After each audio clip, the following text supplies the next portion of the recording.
Chapter 5. Winter Night. The sun stood halfway down from noonday high by the time the cart reached the farmhouse. It was not a big house, not nearly so large as some of the sprawling farmhouses to the east, dwellings that had grown over the years to hold entire families. In the two rivers, that often included 3 or 4 generations under one roof, including aunts, uncles, cousins, and nephews. Tam and Rand were considered out of the ordinary, as much for being 2 men living alone as for farming in the Westwood. Here, most of the rooms were on one floor, a neat rectangle with no wings or additions. 2 bedrooms and an attic storeroom fitted up under the steeply sloped thatch. If the whitewash was all but gone from the stout wooden walls after the winter storms, the house was still in a tidy state of repair, the thatch tightly mended, and the doors and shutters well hung and snug-fitting. House, barn, and stone sheep pen formed the points of a triangle around the farmyard, where a few chickens had ventured out to scratch at the cold ground. An open shearing shed and a stone dipping trough stood next to the sheep pen. Hard by the fields, between the farmyard and the trees, loomed the tall cone of a tight-walled curing shed. Few farmers in the two rivers could make do without both wool and tobacco to sell when the merchants came.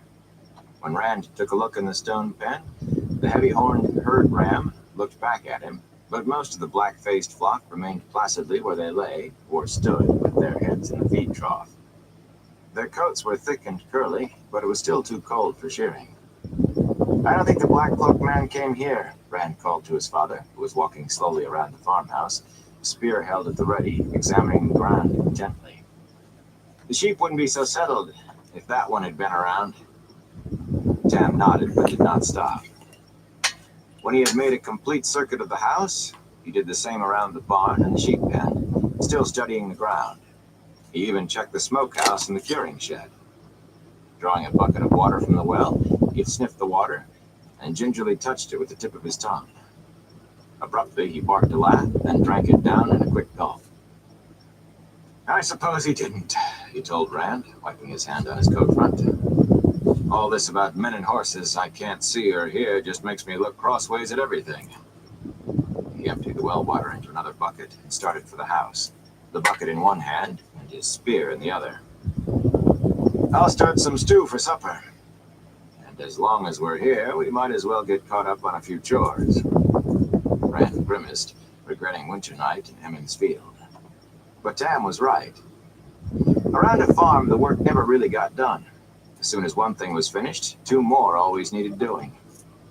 He hesitated about it, but kept his bow and quiver close at hand. If the Dark Rider did appear, he had no intention of facing him with nothing but a hoe. First was stabling Bella. Once he had unharnessed her, put her into a stall in the barn next to their cow, he set his cloak aside and rubbed the mare down with handfuls of dry straw, then curried her with a pair of brushes. Climbing the narrow ladder to the loft, he pitched down hay for her feed.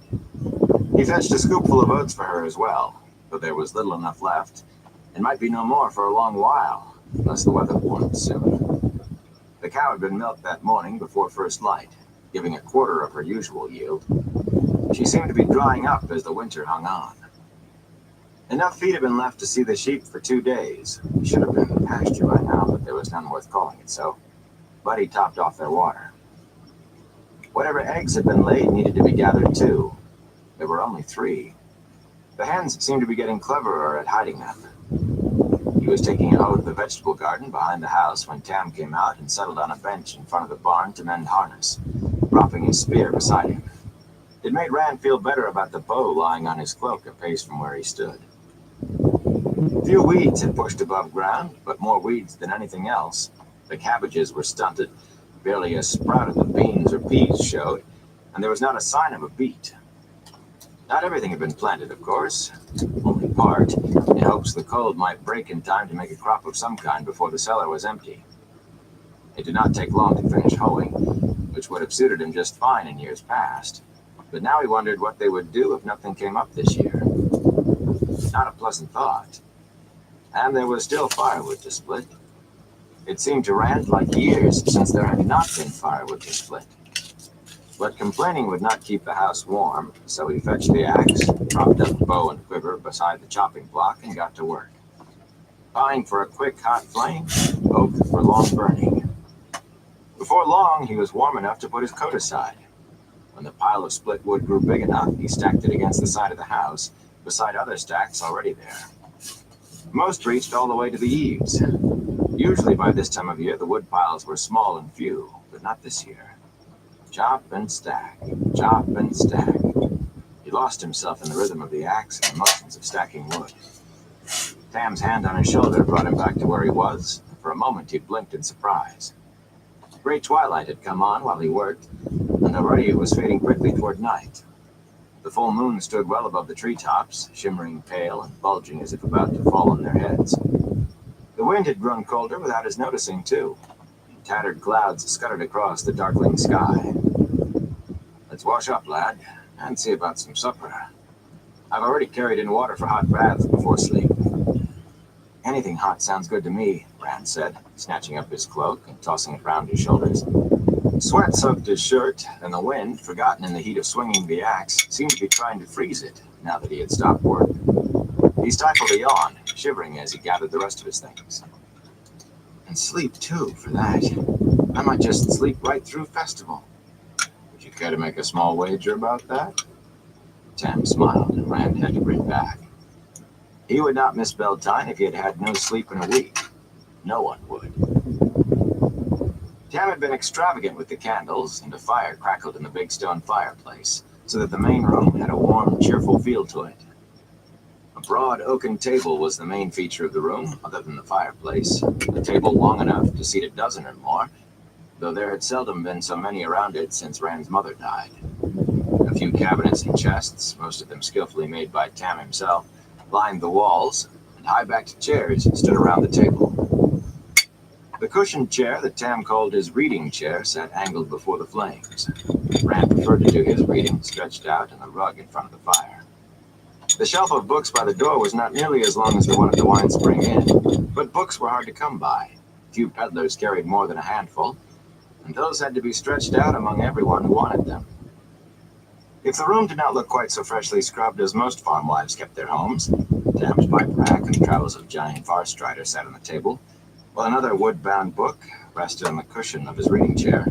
A bit of harness to be mended lay on the bench by the fireplace, and some shirts to be darned made a heap on a chair. If not quite so spotless, it was still clean and neat enough, with a lived-in look that was almost as warming and comforting as the fire. Here, it was possible to forget the chill beyond the walls. There was no false dragon here, no wars, no Aes Sedai. No men in black cloaks. The aroma from the stew pot hanging over the fire permeated the room and filled Rand with ravenous hunger. His father stirred the stew pot with a long-handled wooden spoon, then took a taste. A little while longer. Rand hurried to wash his face and hands. There was a pitcher and basin on the washstand by the door. A hot bath was what he wanted to take away the sweat and soak the chill out, but that would come when there had been time to heat the big kettle in the back room. Tam rooted around in a cabinet and came up with the key as long as his hand. He twisted it in the big iron lock on the door. At Rand's questioning look, he said, "Best to be safe. Maybe I'm taking a fancy, or maybe the weather is blacking my mood." But he sighed and bounced the key on his palm. "I'll see to the back door," he said, and disappeared toward the back of the house. Rand could not remember either door ever being locked. No one in the Two Rivers locked doors. There was no need. Until now, at least. From overhead, from Tam's bedroom, came a scraping as of something being dragged across the floor. Rand frowned. Unless Tam had suddenly decided to move the furniture around, he could only be pulling out the old chest he kept under his bed. Another thing that had never been done in Rand's memory. He filled a small kettle with water for tea and hung it from a hook over the fire, then set the table. He had carved the bowls and spoons himself. The front shutters had not yet been closed, and from time to time he peered out. But full night had come, and all he could see were moon shadows. The dark rider could be out there easily enough. He tried not to think about that. When Tam came back, Rand stared in surprise. A thick belt slanted around Tam's waist, and from the belt hung a sword with a bronze heron and a black scabbard and another on the long hilt. The only men Rand had ever seen wearing swords were the merchant's guards. And Lan, of course. That his father might own one had never even occurred to him. Except for the herons, the sword looked a good deal like Lan's sword. "Where did that come from?" he asked. "Did you get it from a peddler? How much did it cost?" Slowly, Tam drew the weapon. Firelight played along the gleaming length. It was nothing at all like the plain, rough blades Rand had seen in the hands of merchants' guards. No gems or gold adorned it, but it seemed grand to him nonetheless. The blade, very slightly curved and sharp on only one edge, bore another heron etched into the steel. Short quillons, worked to look like braid, flanked the hilt. It seemed almost fragile compared with the swords of the merchants' guards. Most of those were double-edged and thick enough to chop down a tree. "I got it a long time ago," Tam said. "A long way from here. And I paid entirely too much. 2 coppers is too much for one of these. Your mother didn't approve, but she was always wiser than I. I was younger then, and it seemed worth the price at the time. She always wanted me to get rid of it, and more than once I thought she was right, that I should just give it away." Reflected fire made the blade seem aflame. Rand started. He'd often daydreamed about owning a sword. Give it away? How could you give a sword like that away? Tam snorted. "Not much use in herding sheep now, is it? Can't plow a field or harvest a crop with it." For a long minute, he stared at the sword as if wondering what he was doing with such a thing. At last, he let out a heavy sigh. "But if I am not just taken by a black fancy, if our luck runs sour, maybe in the next few days we'll be glad I tucked it in that old chest instead." He slid the sword smoothly back into its sheath and wiped his hand on his shirt with a grimace. "The stew should be ready. I'll dish it out while you fix the tea." Rand nodded and got the tea canister. But he wanted to know everything. Why would Tam have bought a sword? He could not imagine. And where had Tam come by it? How far away? No one ever left the 2 rivers, or very few at least. He had always vaguely supposed his father must have gone outside. His mother had been an outlander. But a sword? He had a lot of questions to ask once they had settled at the table. The tea water was boiling fiercely, and he had to wrap a cloth around the kettle's handle to lift it off the hook. Heat soaked through immediately. As he straightened from the fire, a heavy thump at the door rattled the lock.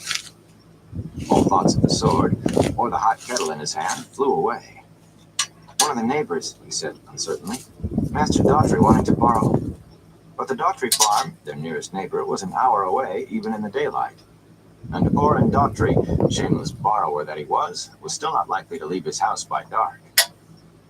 Tam softly placed the stew-filled bowls on the table. Slowly, he moved away from the table. Both of his hands rested on his sword hilt. "I don't think," he began. The door burst open, pieces of the iron lock spinning across the floor. A figure filled the doorway, bigger than any man Rand had ever seen. A figure in black mail that hung to his knees, with spikes at wrists and elbows and shoulders. One hand clutched a heavy, scythe-like sword. The other hand was flung up before his eyes as if to shield them from the light. Rand felt the beginnings of an odd sort of relief. Whoever this was, it was not the black-cloaked rider. Then he saw the curled ram's horns on the head that brushed the top of the doorway, and where the mouth and nose should have been was a hairy muzzle. He took in all of it in the space of one deep breath that he let out in a terrified yell, as, without thinking, he hurled the hot kettle at the half-human head. The creature roared, part scream of pain, part animal snarl, as boiling water splashed over its face. Even as the kettle struck, Tam's sword flashed. The roar abruptly became a gurgle, and the huge shape toppled back. Before it finished falling, another was trying to claw its way past. Rand glimpsed a misshapen head topped by spike-like horns before Tam struck again, and 2 huge bodies blocked the door. He realized his father was shouting at him. "Run, lad! Hide in the woods!" The bodies in the doorway jerked as others outside tried to pull them clear. Tam thrust a shoulder under the massive table. With a grunt, he heaved it over atop the tangle. "There are too many to hold! Out the back! Go! Go! I'll follow!" Even as Rand turned away, shame filled him that he obeyed so quickly. He wanted to stay and help his father, though he could not imagine how. But fear had him by the throat, and his legs moved on their own. He dashed from the room toward the back of the house as fast as he had ever run in his life. Crashes and shouts from the front door pursued him. He had his hands on the bar across the back door when his eye fell on the iron lock that was never locked. Except that Tam had done just that tonight.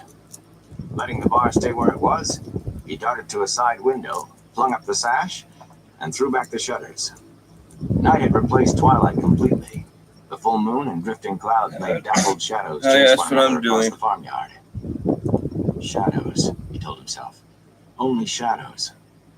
The back door creaked as someone outside, or something, tried to push it open. His mouth went dry. A crash shook the door in its frame and lent him speed. He slipped through the window like a hare going to ground and cowered against the side of the house.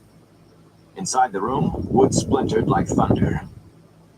He forced himself up to a crouch, made himself peer inside, just with one eye, just at the corner of the window. In the dark, he could not make out much, but more than he really wanted to see. The door hung askew, and shadowed shapes moved cautiously into the room, talking in low, guttural voices. Rand understood none of what was said. The language sounded harsh, unsuited to a human tongue. Axes and spears and spike things dully reflected stray glimmers of moonlight. Boots scraped on the floor, and there was a rhythmic click, as of hooves as well. He tried to work moisture back into his mouth. Drawing a deep, ragged breath, he shouted as loudly as he could, "They're coming in the back!" The words came out in a croak, but at least they came out. He had not been sure they would. "I'm outside! Run, father!" With the last word, he was sprinting away from the hopefully farmhouse. she's all right. Hoarse-voiced shouts you and don't have strange to tongue raged from the back room. take her to Glass shattered, loud and sharp, anything. and something thudded heavily to the ground behind him. He guessed one of them had broken through the window rather than try to squeeze through the opening. But he did not look back to see if he was right. Like a fox running from hounds, he darted into the nearest moon-cast shadows, as if headed for the woods, then dropped to his belly and slithered back to the barn and its larger, deeper shadows. Something fell across his shoulders, and he thrashed about, not sure if he was trying to fight or escape, until he realized he was grappling with the new hoe handle Tam had been shaping. Idiot. For a moment he lay there, trying to stop panting. Coupling fool, idiot. At last he crawled on along the back of the barn, dragging the hoe handle with him. It was not much, but it was better than nothing. Cautiously, he looked around the corner at the farmyard and the house. Of the creature that had jumped out after him, there was no sign. It could be anywhere. Hunting him, surely. Even creeping up on him at that very moment. Frightened bleats filled the sheep pen to his left. The flock milled as if trying to find an escape.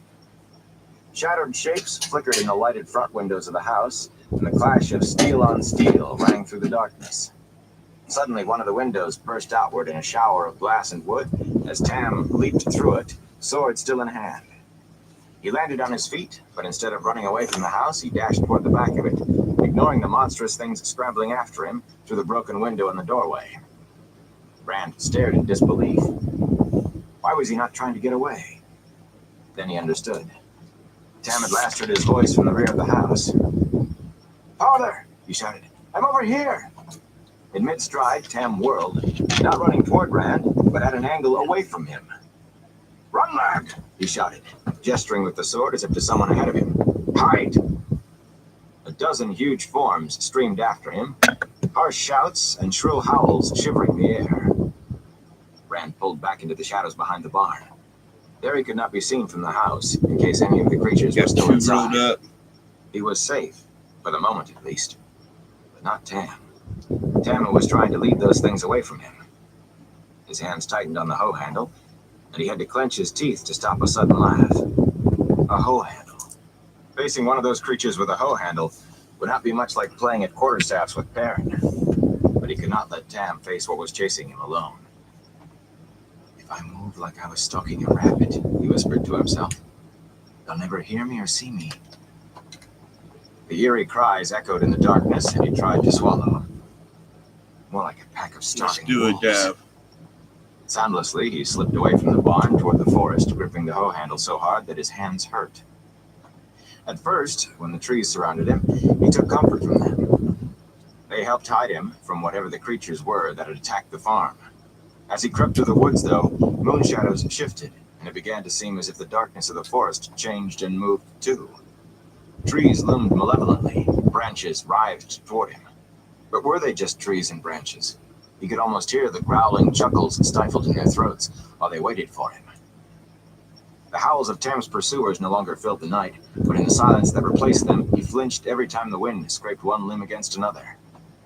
Lower and lower he crouched, and moved more and more slowly. He hardly dared to breathe for fear he might be heard. Suddenly a hand closed over his mouth from behind, and an iron grip seized his wrist. Frantically he clawed over his shoulder with his free hand for some hold on the attacker. "Don't break my neck, lad," came Tam's hoarse whisper.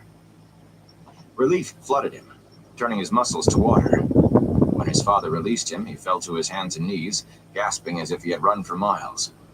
Tam dropped down beside him, leaning on one elbow. "I wouldn't have tried that if I had thought how much you've grown in the last few years," Tam said softly.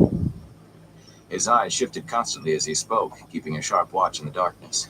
"But I had to make sure you didn't speak out. Some Trollocs. What a way to start it off with maybe better. A battle like that where all kinds of shit just gets messed up. Rand let the words trail off. Not just a story. Not after tonight. Those things could be Trollocs or the Dark One himself, for all he knew. "Are you sure?" he whispered. "I mean, Trollocs?" "I'm sure. But what brought them to the Two Rivers? I never saw one before tonight, but I've talked with men who have, so I know a little. Maybe enough to keep us alive. Listen closely. A Trolloc can see better than a man in the dark, but bright lights blind them, for a time at least. That may be the only reason we got away from so many. Some can track by scent or sound, but they're said to be lazy. If we can keep out of their hands long enough, they should give up." That made Rand feel only a little better. "In the stories, they hate men and serve the Dark One. If anything belongs in the Shepherd of the Night's flocks, lad, it is Trollocs. They kill for the pleasure of killing, so I've been told. That's the end of my knowledge, except that they cannot be trusted unless they're afraid of you. And then not far." Rand shivered. He did not think he would want to meet anyone a Trolloc was afraid of. "Do you think they're still hunting for us?" "Maybe. Maybe not.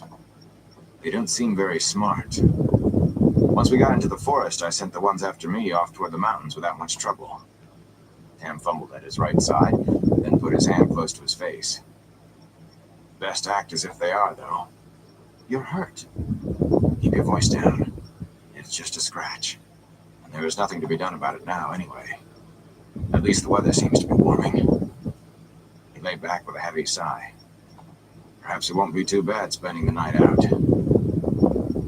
In the back of his mind, Rand had just been thinking fond thoughts of his coat and cloak. The trees cut the worst of the wind, but what gusted through still sliced like a frozen knife. Hesitantly, he touched Tam's face and winced. "You're on fire. I have to get you to Nynaeve." "In a bit, lad. We don't have any time to waste. It's a long way in the dark." He scrambled to his feet and tried to pull his father up. A groan barely stifled by Tam's clenched teeth made Rand hastily ease him back down.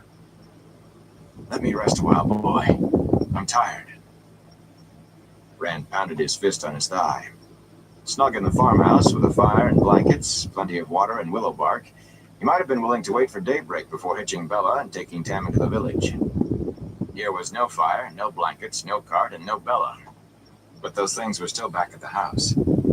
If he could not carry Tam to them, perhaps he could bring some of them at least to Tam. If the Trollocs were gone, they had to be a later. He looked at the handle, then dropped it. Instead, he drew Tam's sword. The blade gleamed dully in the pale moonlight. The long hilt felt odd in his hand. The weight and heft were strange. He slashed at the air a few times before stopping with a sigh. Slashing at air was easy. If he had to do it against a Trolloc, he was surely just as likely to run instead, or freeze stiff, so he could not move at all until the Trolloc swung one of those odd swords and... "Stop it. It's not helping anything." As he started to rise, Tam caught his arm. "Where are you going?" "We need the cart," he said gently, "and blankets. He was shocked at how easily he pulled his father's hand from his sleeve. Rest, and I'll be back. Careful, Tam breathed. He could not see Tam's face in the moonlight, but he could feel his eyes on him. I will be.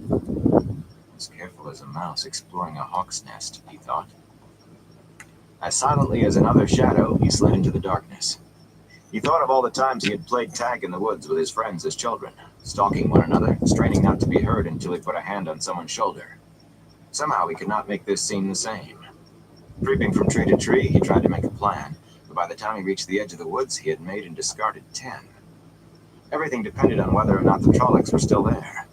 If they were gone, he could simply walk up to the house and take what he needed. If they were still there, in that case, there was nothing for it but go back to Tam. He did not like it, but he could do Tam no good by getting killed. He peered toward the farm buildings. The barn and the sheep pen were only dark shapes in the moonlight. Light spilled from the front windows of the house, though, and through the open front door. Just the candles father lit. Or are there Trollocs waiting? He jumped convulsively at a nighthawk's reedy cry, then sagged against a tree, shaking. This was getting him nowhere. Dropping to his belly, he began to crawl, holding his sword awkwardly before him. He kept his chin in the dirt all the way to the back of the sheep pen. Crouched against the stone wall, he listened. Not a sound disturbed the night. Carefully, he eased up enough to look over the wall. Nothing moved in the farmyard. No shadows flickered against the lit windows of the house or in the doorway. Bella and the cart first, with the blankets and other things. It was the light that decided him. The barn was dark. Anything could be waiting inside, and he would have no way of knowing until it was too late. At least he would be able to see what was inside the house. As he started to lower himself again, he stopped suddenly. There was no sound. Most of the sheep might have settled down already and gone back to sleep, though it was not likely. Yeah, But a few were always awake, even in nice the middle little of the ring of night, some rustling about, wax around bleating it. now and again. He could barely make out the shadowy mounds of sheep on the ground. One lay almost beneath him. Trying to make no noise, he hoisted himself onto the wall until he could stretch out a hand to the dim shape. His fingers touched curly wool, then wetness. The sheep did not move. Breath left him in a rush as he pushed back, almost dropping the sword as he fell to the ground outside the pen. They kill for fun. Shakily, he scrubbed the wetness from his hand in the dirt. Fiercely, he told himself that nothing had changed. The Trollocs had done their butchery and gone. Repeating that in his mind, he crawled on across the farmyard, keeping as low as he could, but trying to watch every direction, too. He had never thought he would envy an earthworm. At the front of the house, he lay close beside the wall, beneath the broken window, and listened. The dull thudding of blood in his ears was the loudest sound he heard. Slowly, he reared up and peered inside. The stew pot lay upside down in the ashes on the hearth. Splintered, broken wood littered the room. Not a single piece of furniture remained whole. Even the table rested at an angle, 2 legs hacked to rough stubs. Every drawer had been pulled out and smashed. Every cupboard and cabinet stood open, many doors hanging by one hinge. Their contents were strewn over the wreckage, and everything was dusted with white. Flour and salt, to judge from the slashed sacks tossed down by the fireplace. 4 twisted bodies made a tangle in the remnants of the furnishings. Trollocs. Rand recognized one by its ram's horns. The others were much the same, even in their differences. A repulsive melange of human faces distorted by muzzles, horns, feathers, and fur. Their hands, almost human, only made it worse. 2 wore boots, the others had hooves. He watched without blinking until his eyes burned. None of the Trollocs moved. They had to be dead. And Tam was waiting. He ran in through the front door and stopped, gagging at the stench. A stable that had not been mucked out in months was the only thing he could think of that might come close to matching it. Vile smears defiled the walls. Trying to breathe through his mouth, he hurriedly began poking through the mess on the floor.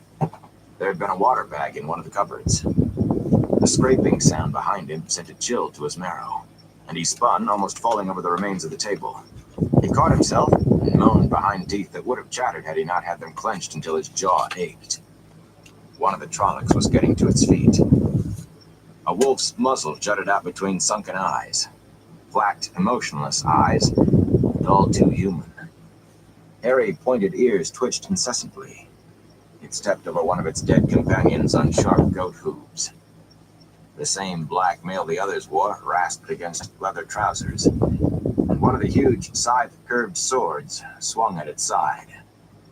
It muttered something, guttural and sharp, then said, "Others go away.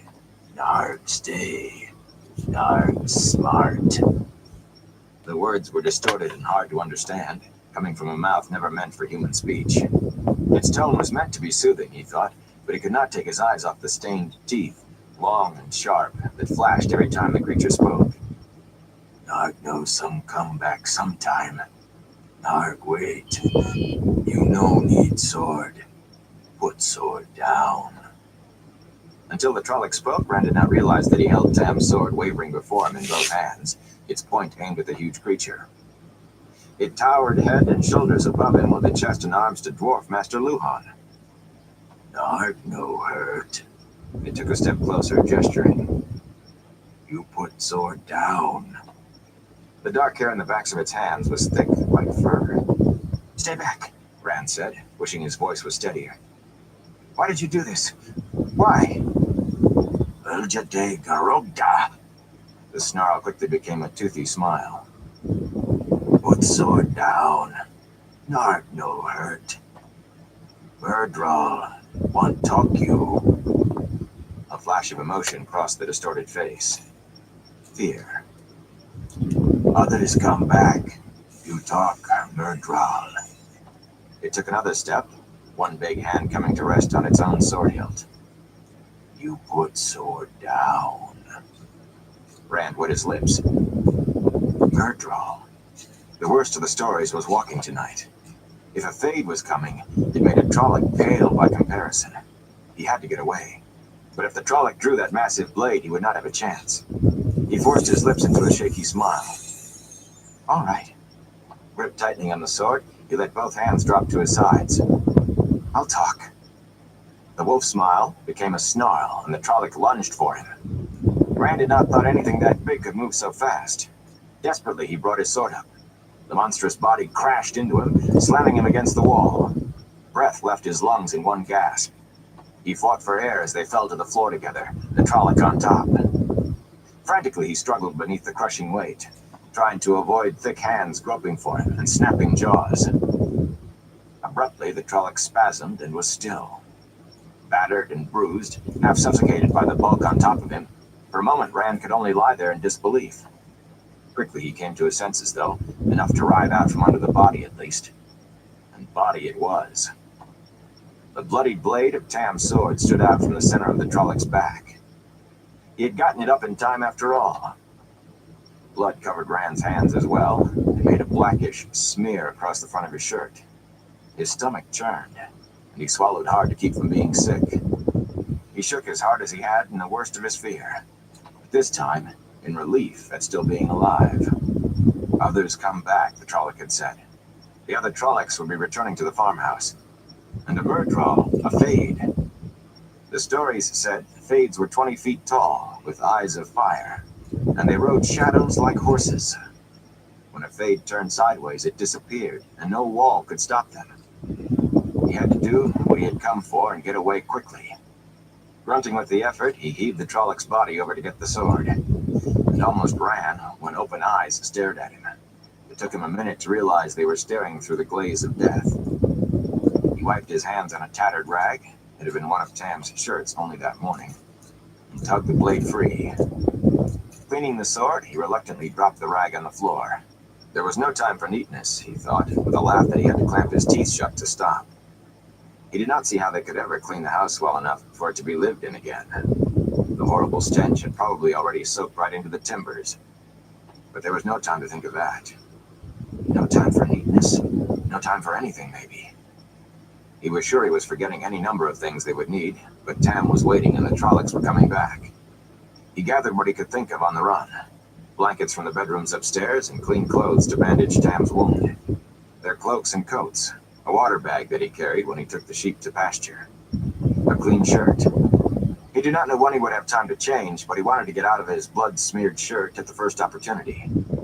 The small bags of willow bark and their other medicines were part of a dark, muddy-looking pile he could not bring himself to touch. One bucket of the water Tam had brought in still stood by the fireplace, miraculously unspilled and untouched. He filled the water bag from it, gave his hands a hasty wash and the rest, and made one more quick search for anything he might have forgotten. He found his bow among the wreckage, broken cleanly in two at the thickest point. He shuddered as he let the pieces fall. What he had gathered already would have to do, he decided. Quickly, he piled everything outside the door. The last thing before leaving the house, he dug a shuttered lantern from the mess on the floor. It still held oil.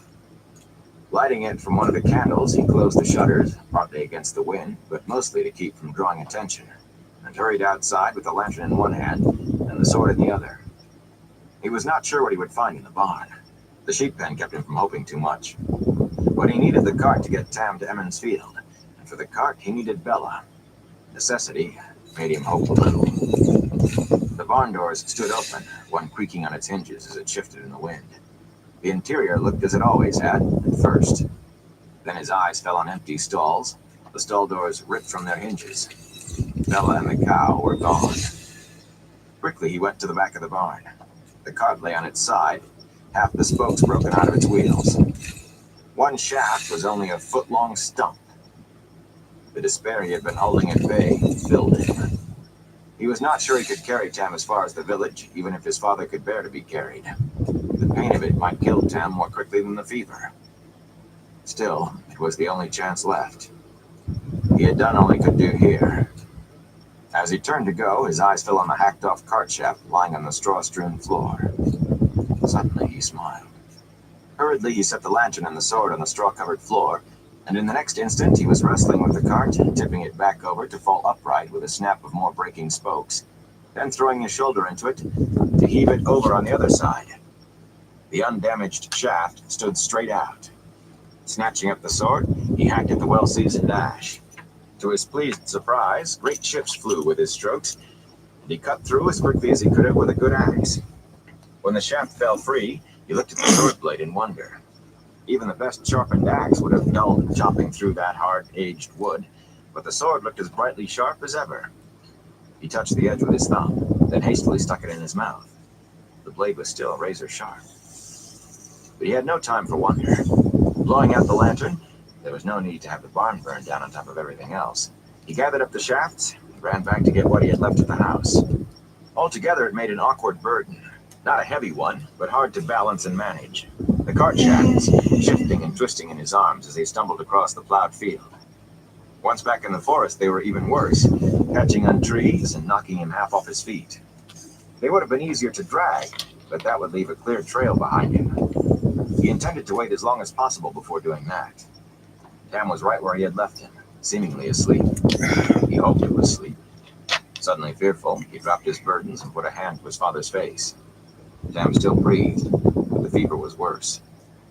The touch roused Tam, but only into a hazy wakefulness. "Is that you, boy?" he breathed. "Worried about you. Dreams of days gone. Nightmares." Murmuring softly, he drifted off again. "Don't worry," Rand said. He laid Tam's coat and cloak over him to keep off the wind. "I'll get you to Nine Neve just as quickly as I can."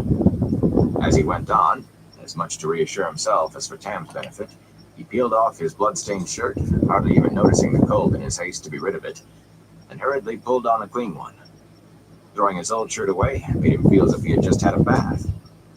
"We'll be safe in the village in no time, and the wisdom will set everything right. You'll see. Everything's going to be all right." That thought was like a beacon as he pulled on his coat and bent to tend Tam's wound. They would be safe once they reached the village, and Nynaeve would cure Tam. He just had to get him there. Chapter 6. The Westwood. In the moonlight, Rand could not really see what he was doing, but Tam's wound seemed to be only a shallow gash along the ribs, no longer than the palm of his hand. He shook his head in disbelief. He had seen his father take more of an injury than that, not even stop work except to wash it off. Hastily, he searched Tam from head to foot for something bad enough to account for the fever. But the one cut was all he could find. Small as it was, that lone cut was still grave enough. The flesh around it burned to the touch. It was even hotter than the rest of Tam's body. And the rest of him was hot enough to make Rand's jaws clench. A scalding fever like that could kill or leave a man a husk of what he had once been. He soaked a cloth with water from the skin and laid it across Tam's forehead. He tried to be gentle about washing and bandaging the gash on his father's ribs, but soft groans still interrupted Tam's low muttering. Stark branches loomed around them, threatening as they shifted in the wind. Surely the Trollocs would go on their way when they failed to find Tam and him. When they came back to the farmhouse and found it still empty. He tried to make himself believe it, but the wanton destruction at the house, the senselessness of it, left little room for belief of that sort. Believing they would give up short of killing everyone and everything they could find was dangerous, a foolish chance he could not afford to take. Trollocs. By above, Trollocs. Creatures out of the Gleeman's Tale coming out of the night to bash in the door. And a fade.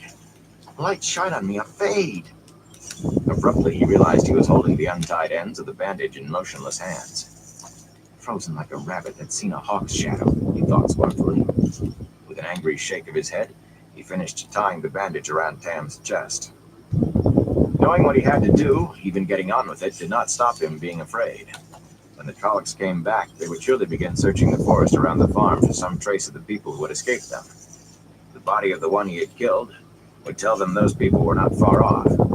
Who knew what a fade would do, or could do? On top of that, his father's comment about Trollocs' hearing was as loud in his mind as if Tam had just said it. He found himself resisting the urge to put a hand over Tam's mouth to still his groans and murmurs. Some track by scent. What can I do about that? Nothing. He could not waste time worrying over problems he could do nothing about. You have to keep quiet, he whispered in his father's ear. The Trollocs will be back. Tam spoke in hushed, hoarse tones. You're still lovely, Kari. Still lovely as a girl. Rand grimaced. His mother had been dead 15 years. If Tam believed that she was still alive, then the fever was even worse than Rand had thought. How could he be kept from speaking, now that silence might mean life? Mother wants you to be quiet, Rand whispered. He paused to clear his throat of a sudden tightness. She had had gentle hands. He remembered that much. I want you to be quiet. Here, drink. Tam gulped thirstily from the water skin, but after a few swallows, he turned his head aside and began murmuring softly again, too low for Rand to understand. He hoped it was too low to be heard by hunting Trollocs, too. Hastily, he got on with what was needed.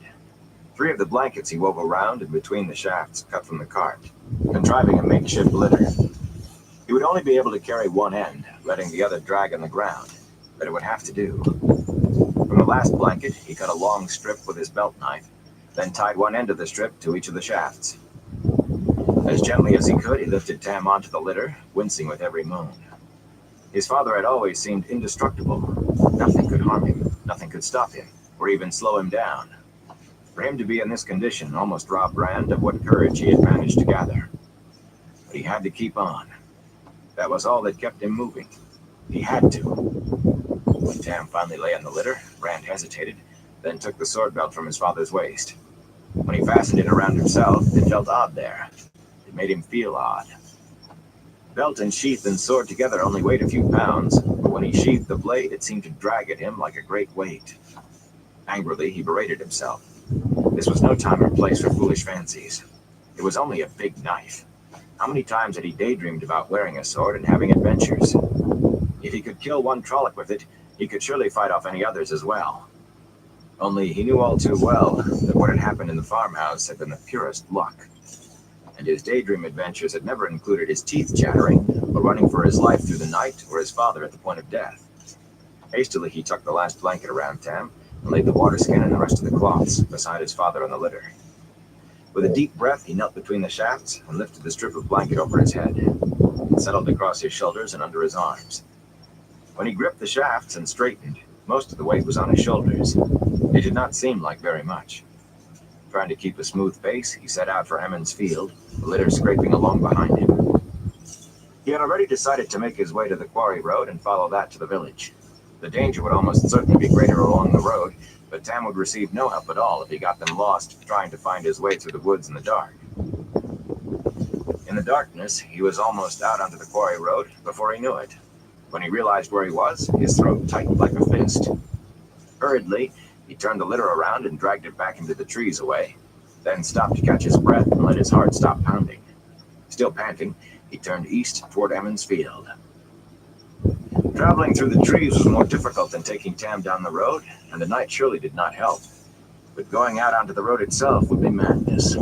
The idea was to reach the village without meeting any Trollocs, without even seeing any if he had his wish. He had to assume the Trollocs were still hunting them, and sooner or later they would realize the two had set off for the village. That was the most likely place to go, and the quarry road the most likely route. In truth, he found himself closer to the road than he liked.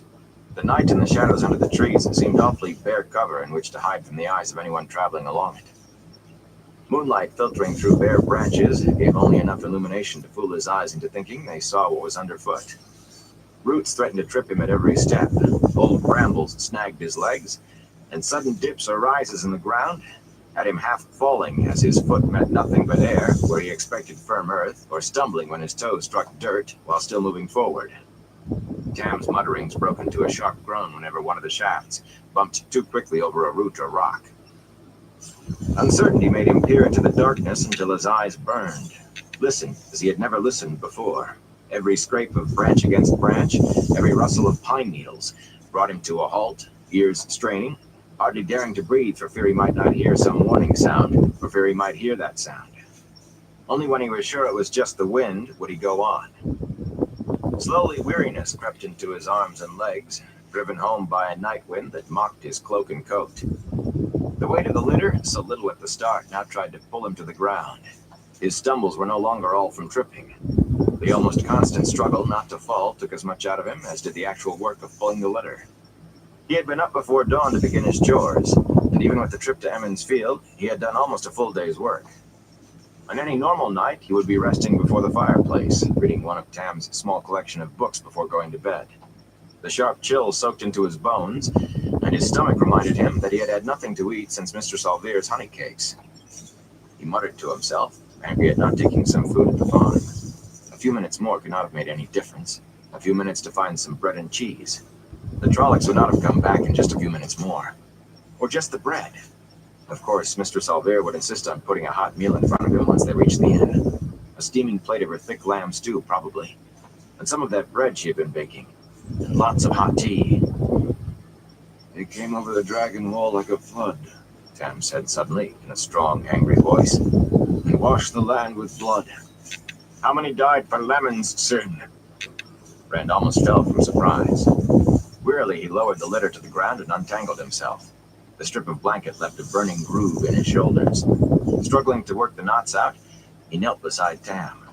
Fumbling for the water bag, he peered through the trees, trying vainly in the dim moonlight to see up and down the road, not 20 paces away. Nothing moved there but shadows. Nothing but shadows. There isn't any flood of Trollocs, Father. Not now, anyway. We'll be safe in Emmons Field soon. Drink a little water. Tam brushed aside the water bag with an arm that seemed to have regained all of its strength. He seized Rand's collar, pulling him close enough to feel the heat of his father's fever in his own cheek. They called them savages, Tam said urgently. The fools said they could be swept aside like rubbish. How many battles lost? How many cities burned before they faced the truth? Before the nations stood together against them? He loosed his hold on Rand. Sadness filled his voice. The field at Marath, carpeted with the dead.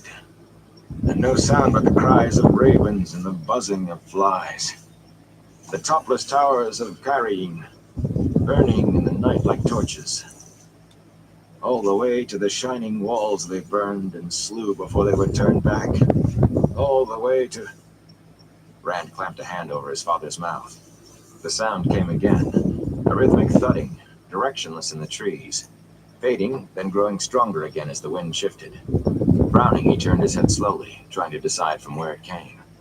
A flicker of motion caught the corner of his eye, and in an instant he was crouched over Tam.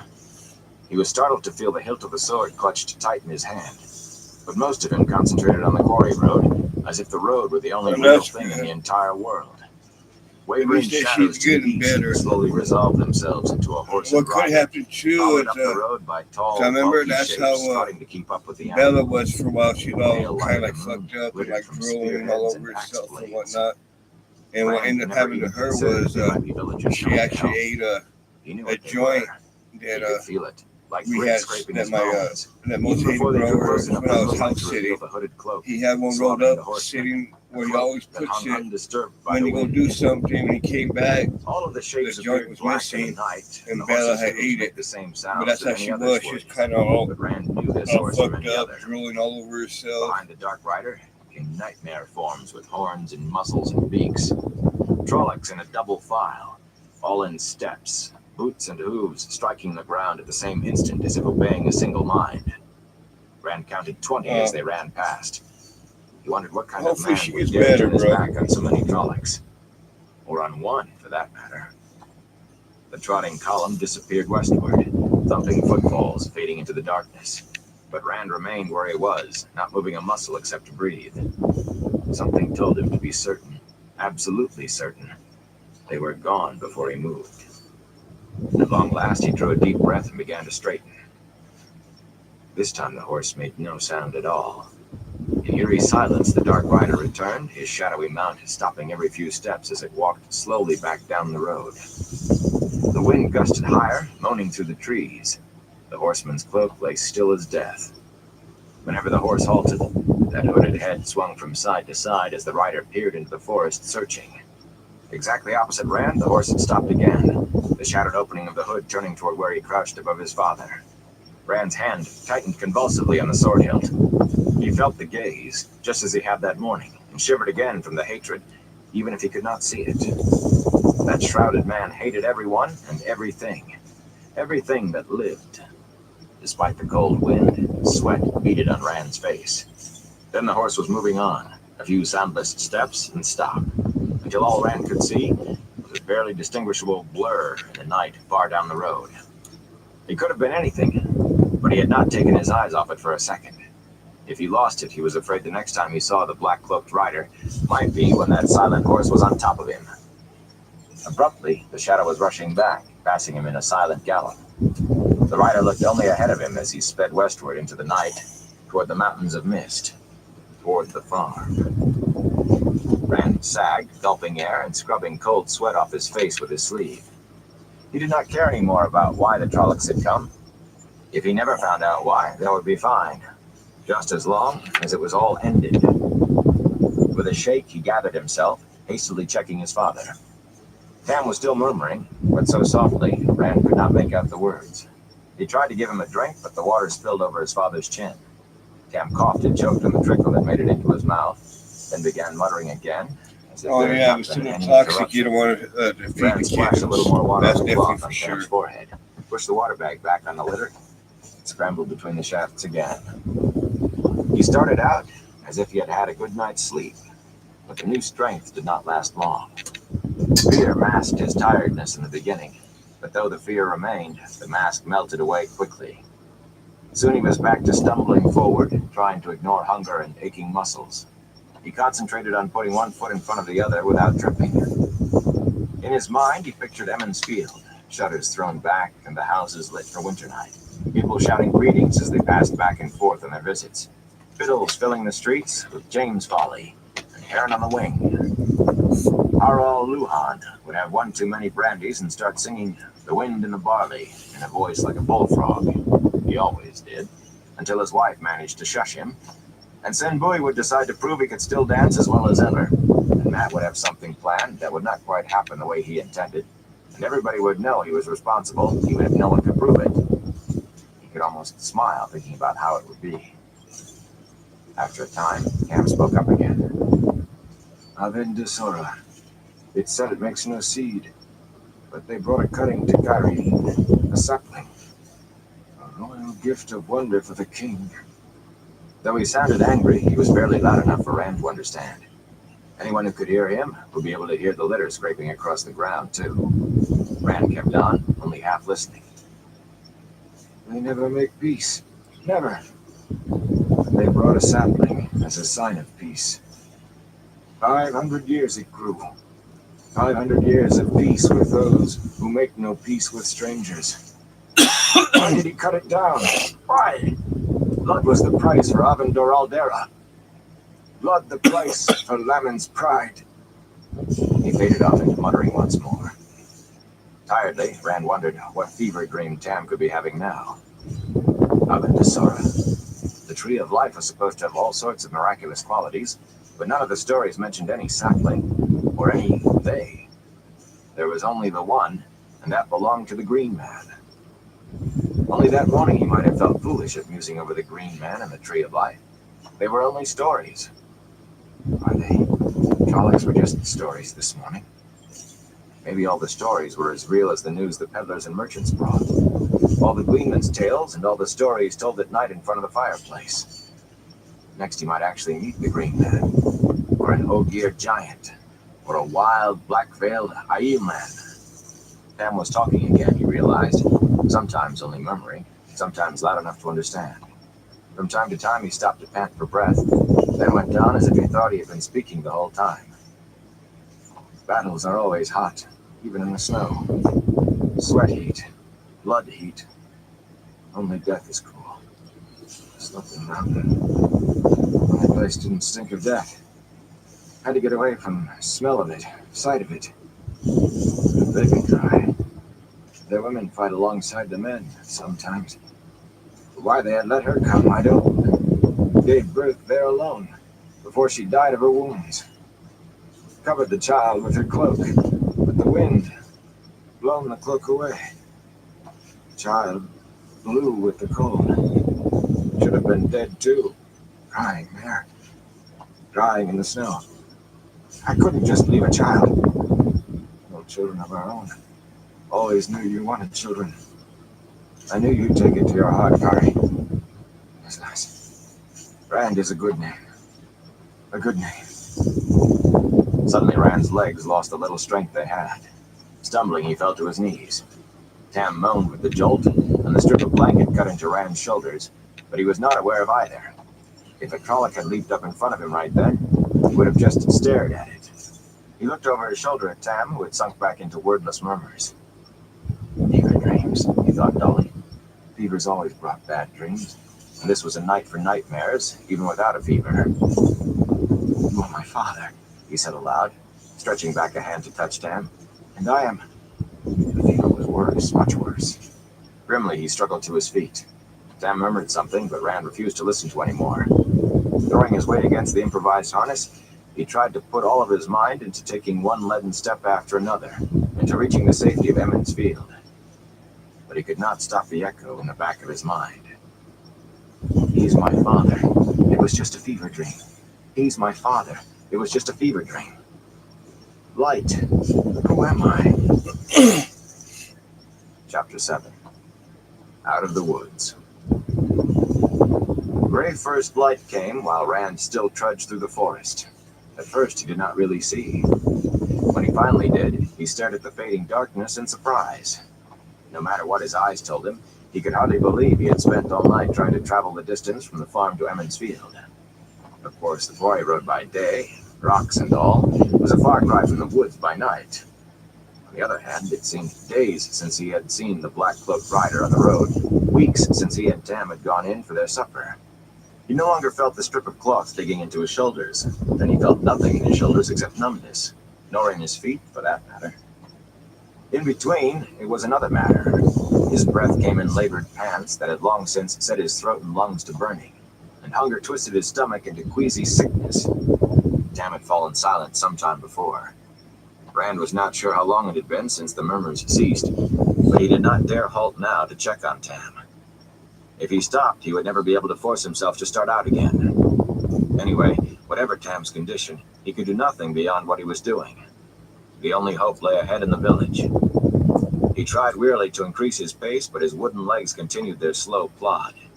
He barely even noticed the cold or the wind. Vaguely, he caught the smell of wood smoke. At least he was almost there if he could smell the village chimneys. A tired smile had only begun on his face, though, when it turned to a frown. Smoke lay heavy in the air, too heavy. With the weather, a fire might well be blazing away on every hearth in the village, but the smoke was still too strong. In his mind, he saw again the Trollocs on the road. Trollocs coming from the east, from the direction of Emmons Field. He peered ahead, trying to make out the first houses, and ready to shout for help at the first sight of anyone, even even send Bowie or one of the Coplans. A small voice in the back of his head told him to hope someone there could still give help. Suddenly, a house became visible through the last bare-branched trees, and it was all he could do to keep his feet moving. Hope turning to sharp despair, he staggered into the village. Charred piles of rubble stood in the places of half the houses of Emmonsfield. Soot-coated brick chimneys thrust like dirty fingers from heaps of blackened timbers. Thin wisps of smoke still rose from the ruins. Grimy-faced villagers, some yet in their night clothes, poked through the ashes, here pulling free a cookpot, there simply prodding forlornly at the wreckage with a stick. What little had been rescued from the flames dotted the streets. Tall mirrors and polished sideboards and high chests stood in the dust among chairs and tables, buried under bedding, cooking utensils, and meager piles of clothing and personal belongings. The destruction seemed scattered at random through the village. 5 houses marched untouched in one row, while in another place, a lone survivor stood surrounded by desolation. On the far side of the wine spring water, the 3 huge Beltine bonfires roared, tended by a cluster of men. Thick columns of black smoke bent northward with the wind, flecked by careless sparks. One of Master Alvere's Duran stallions was dragging something Rand could not make out over the ground toward the wagon bridge and the flames. Before he was well out of the trees, a sooty-faced Harald Luhan hurried to him, clutching a woodsman's axe in one thick-fingered hand. The burly blacksmith's ash-smeared nightshirt hung to his boots, the angry red welt of a burn across his chest showing through a ragged tear. He dropped to one knee beside the litter. Tam's eyes were closed, and his breathing came low and hard. "Frolics, boy?" Master Luhan asked in a smoke-hoarse voice. Here too. Well, we may have been luckier than anyone has a right to be, if you can credit it. He needs the wisdom. Now, where in the light is she? Egwene! Egwene, running by with her arms full of bedsheets torn into bandages, looked around at them without slowing. Her eyes stared at something in the far distance. Dark circles made them appear even larger than they actually were. Then she saw Rand and stopped, drawing a shuddering breath. "Oh no, Rand! Not your father! Is he... Come, I'll take you to Nynaeve." Rand was too tired, too stunned to speak. All through the night, Emmonsfield had been a haven where he and Tam would be safe. Now all he could seem to do was stare in dismay at her smoke-stained dress. He noticed odd details as if they were very important. The buttons down the back of her dress were done up crookedly, and her hands were clean. He wondered why her hands were clean as much Hey, as the soot Babylon, how marked you her doing, cheeks. bro? Master Luhan seemed to understand what had come over him. Laying his axe across the shafts, the blacksmith picked up the rear of the litter and gave it a gentle push, prodding him to follow Egwene. He stumbled after her as if walking in his sleep. Briefly, he wondered how Master Luhan knew the creatures were Trollocs, but it was a fleeting thought. If Tam could recognize them, there was no reason why Harald Luhan could not. "All the stories are real," he muttered. "So it seems, lad," the blacksmith said. "So it seems." Rand only half heard. He was concentrating on following Egwene's slender shape. He had pulled himself together just enough to wish she would hurry, though in truth, she was keeping her pace to what the 2 men could manage with their burden. She led them halfway down the green to the Calder house. Char blackened the edges of its thatch, and smut stained the whitewashed walls. Of the houses on either side, only the foundation stones were left, and 2 piles of ash and burned timbers. One had been the house of Baron Thane, one of the Miller's brothers. The other had been Abel Cawthon's, Matt's father. Even the chimneys had toppled. "Wait here," Egwene said, and gave them a look as if expecting an answer. When they only stood there, she muttered something under her breath, then dashed inside. "Matt?" Rand said. "Is he?" "He's alive," the blacksmith said. He set down his end of the litter and straightened slowly. "I saw him only a little while ago. It's a wonder any of us are alive. The way they came after my house in the ford, you'd have thought I had gold and jewels in there. All's but cracked one's skull with a frying pan." She took one look at the ashes of our herd this morning and set out hunting around the village with the biggest hammer she could dig out of what's left of the ford, just in case anyone did instead of running away. I could almost pity the thing if she finds one. He nodded to the Calder house. Mistress Calder and a few others took in some of those who were hurt, the ones with no home of their own still standing. When the Wisdom's seen Tam, we'll find him a bed. The inn, maybe. The mayor offered it already. But Nynaeve said the hurt folk would heal better if there weren't so many of them together. Rand sank to his knees. Shrugging out of his blanket harness, he wearily busied himself with checking Tam's covers. Tam never moved or made a sound, even when Rand's wooden hands jostled him. But he was still breathing, at least. My father. The other was just the fever talking. What if they come back? He said dully. The wheel weaves as the wheel wills, Master Luhan said uneasily. If they come back, well, they're gone now. So we pick up the pieces, build up what's been torn down. He sighed, his face going slack as he knuckled the small of his back. For the first time, Rand realized that the heavy-set man was as tired as he was himself, if not more so. The blacksmith looked at the village, shaking his head. I don't suppose today will be much of a dull time, but we'll make it through. We always have. Abruptly, he took up his axe, and his face firmed. There's work waiting for me. Don't you worry, lad. The Wisdom will take good care of him, and the light will take care of us all. And if the light doesn't, well, we'll just take care of ourselves. Remember, we're Two Rivers folk. Still on his knees, Rand looked at the village as the blacksmith walked away. Really looked for the first time. Master Luhan was right, he thought, and was surprised that he was not surprised by what he saw. People still dug in the ruins of their homes, but even in the short time he had been there, more of them had begun to move with a sense of purpose. He could almost feel the growing determination. But, he wondered, they had seen Trollocs. Had they seen the black-cloaked rider? Had they felt his hatred? Nynaeve and Egwene appeared from the Calder house, and he sprang to his feet. Or rather, he tried to spring to his feet. It was more of a stumbling lurch that almost put him on his face in the dust. The Wisdom dropped to her knees beside the litter without giving him so much as a glance. Her face and dress were even dirtier than Egwene's, and the same dark circles lined her eyes, though her hands too were clean. She felt Tam's face and thumbed open his eyelids. With a frown, she pulled down the coverings and eased the bandage aside to look at the wound. Before Rand could see what lay underneath, she had replaced the wadded cloth. Sighing, she smoothed the blanket and cloak back up to Tam's neck with a gentle touch, as if tucking a child in for the night. There's nothing I can do, she said. She had to put her hands on her knees to straighten up. I'm sorry, Rand. For a moment he stood, not understanding, as she started back to the house. Then he scrambled after her and pulled her around to face him. He's dying, he cried. I know, she said simply, and he sagged with the matter-of-factness of it. You have to do something. You have to. You're the Wisdom. Pain twisted her face, but only for an instant. Then she was all hollow-eyed resolve again, her voice emotionless and firm. Yes, I am. I know what I can do with my medicines, and I know when it's too late. Don't you think I would do something if I could? But I can't. I can't, Rand. And there are others who need me.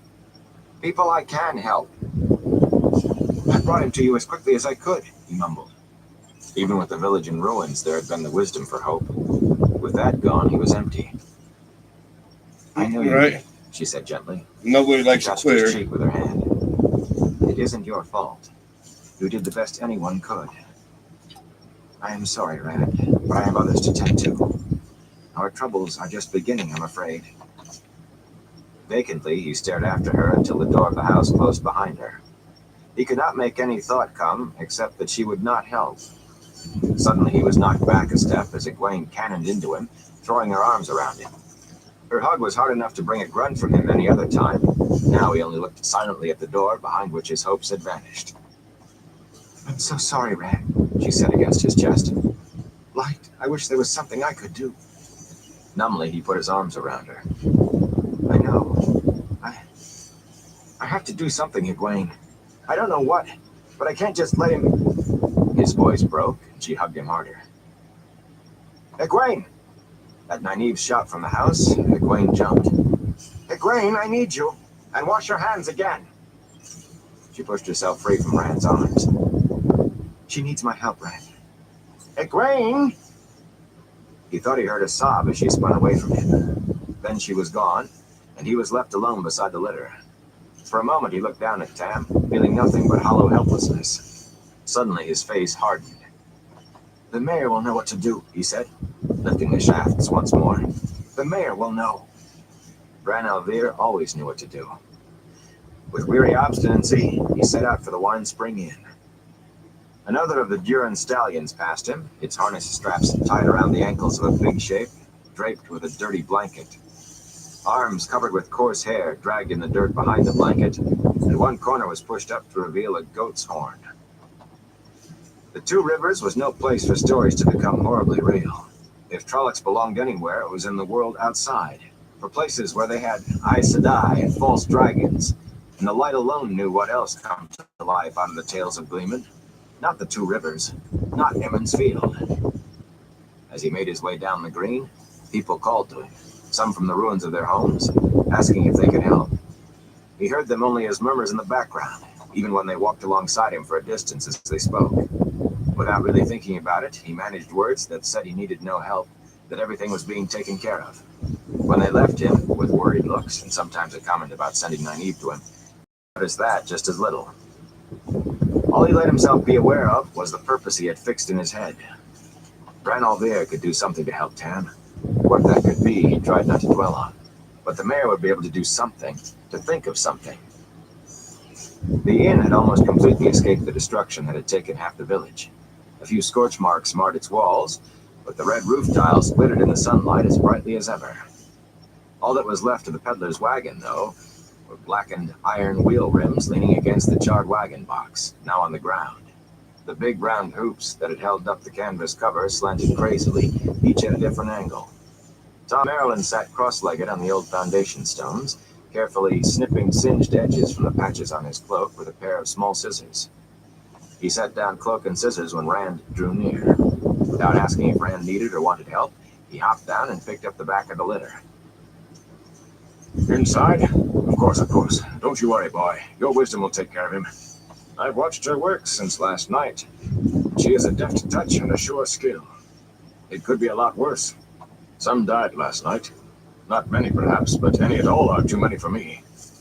Old Fane just disappeared. And that's the worst of all. Trollocs will eat anything. You should thank the light your father is still here, and alive for the wisdom to heal." Rand blotted out the words, "He is my father," reducing the voice to meaningless sound that he noticed no more than a fly's buzzing. He could not bear any more sympathy, any more attempts to boost his spirits. Not now. Not until Bran Alvear told him how to help Tam. Suddenly he found himself facing something scrawled on the inn door. A curving line scratched with a charred stick. A charcoal teardrop balanced on its point. So much had happened that it hardly surprised him to find the dragon's fang marked on the door of the Wine Spring Inn. Why anyone would want to accuse the innkeeper or his family of evil, or bring the inn bad luck, was beyond him. But the night had convinced him of one thing. Be right back. Anything was possible. Anything at all. At a push from the Gleeman, he lifted the latch and went in. The common room was empty except for Bran Alvear. And cold, too, for no one had found time to lay a fire. The mayor sat at one of the tables, dipping his pen in an inkwell with a frown of concentration on his face, and his gray-fringed head bent over a sheet of parchment, nightshirt tucked hastily into his trousers, and bagging around his considerable waist, he absently scratched at one bare foot with the toes of the other. His feet were dirty, as if he had been outside more than once without bothering about boots, despite the cold. "What's your trouble?" he demanded without looking up. "Be quick with it. I have 24 things to do right this minute, and more that should have been done an hour ago. So I have little time or patience. Well, out with it." "Master Alvear," Rand said. "It's my father." The mayor's head jerked up. "Rand! Tam!" He threw down the pen and knocked over his chair as he leaped up. "Perhaps the light hasn't abandoned us altogether. I was afraid you were both dead."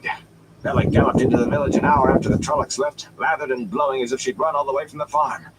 And I thought, no time for that now. We'll take him upstairs. He seized the rear of the litter, shouldering the Gleeman out of the way. No, that's "You will get the wisdom, Master Maryland. Hopefully she Tell gets her I said better. hurry, or I'll know the reason why." Fire. "Rest easy, Tam." We'll soon have you in a good soft bed. Go, Gleeman, go! Tom Marilyn vanished through the doorway before Rand could speak. Nynaeve wouldn't do anything. She said she couldn't help him. I knew. I hoped you'd think of something. Master Alvear looked at Tam more sharply, then shook his head.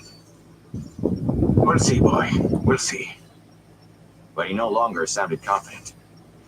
Let's get him into a bed. He can rest easy at least. Rand let himself be prodded toward the stairs at the back of the common room. He tried hard to keep his certainty that somehow Tam would be all right. But it had been thin to begin with, he realized, and the sudden doubt in the mayor's voice shook him. On the second floor of the inn, at the front, were half a dozen snug, well-appointed rooms with windows overlooking the green. Mostly they were used by the peddlers, or people down from Watch Hill or up from Devon Ride. But the merchants who came each year were often surprised to find such comfortable rooms. 3 of them were taken now, and the mayor hurried Rand to one of the unused ones. A load of fresh water. Quickly, the down comforter and blankets were stripped back on the wide bed, and Tam was transferred to the thick feather mattress with goose-down pillows tucked under his head. He made no sound beyond hoarse breathing as he was moved, not even a groan, but the mayor brushed away Rand's concern, telling him to set a fire to take the chill off the room. While Rand dug wood and kindling from the wood box next to the fireplace, Rand threw back the curtains on the room, letting in the morning light, then began to gently wash Tam's face. By the time the gleeman returned, the blaze on the hearth was warming the room. She will not come, Tom Marilyn announced as he stalked into the room. He glared at Rand, his bushy white brows drawing down sharply. You didn't tell me she had seen him already. She almost took my head off. I thought, I don't know, maybe the mayor could do something, could make her see. Hands clenched in anxious fists, Rand turned from the fireplace to Bran. Master Alvear, what can I do? The rotund man shook his head helplessly. He laid a freshly dampened cloth on Tam's forehead and avoided meeting Rand's eye. I can't just watch him die, Master Alvear. I have to do something. The gleeman shifted as if to speak. Rand rounded on him eagerly. Do you have an idea? I'll try anything. I was just wondering, Tom said, tapping his long-stemmed pipe with his thumb. If the mayor knew who scrawled the dragon's fang on his door. He peered into the bowl, then looked at Tam and replaced the unlit pipe between his teeth with a sigh. Someone seems not to like him anymore. Or maybe it's his guests they don't like. Rand gave him a disgusted look and turned away to stare into the fire. His thoughts danced like the flames, and like the flames, they concentrated fixedly on one thing. He would not give up. He could not just stand there and watch Tam die.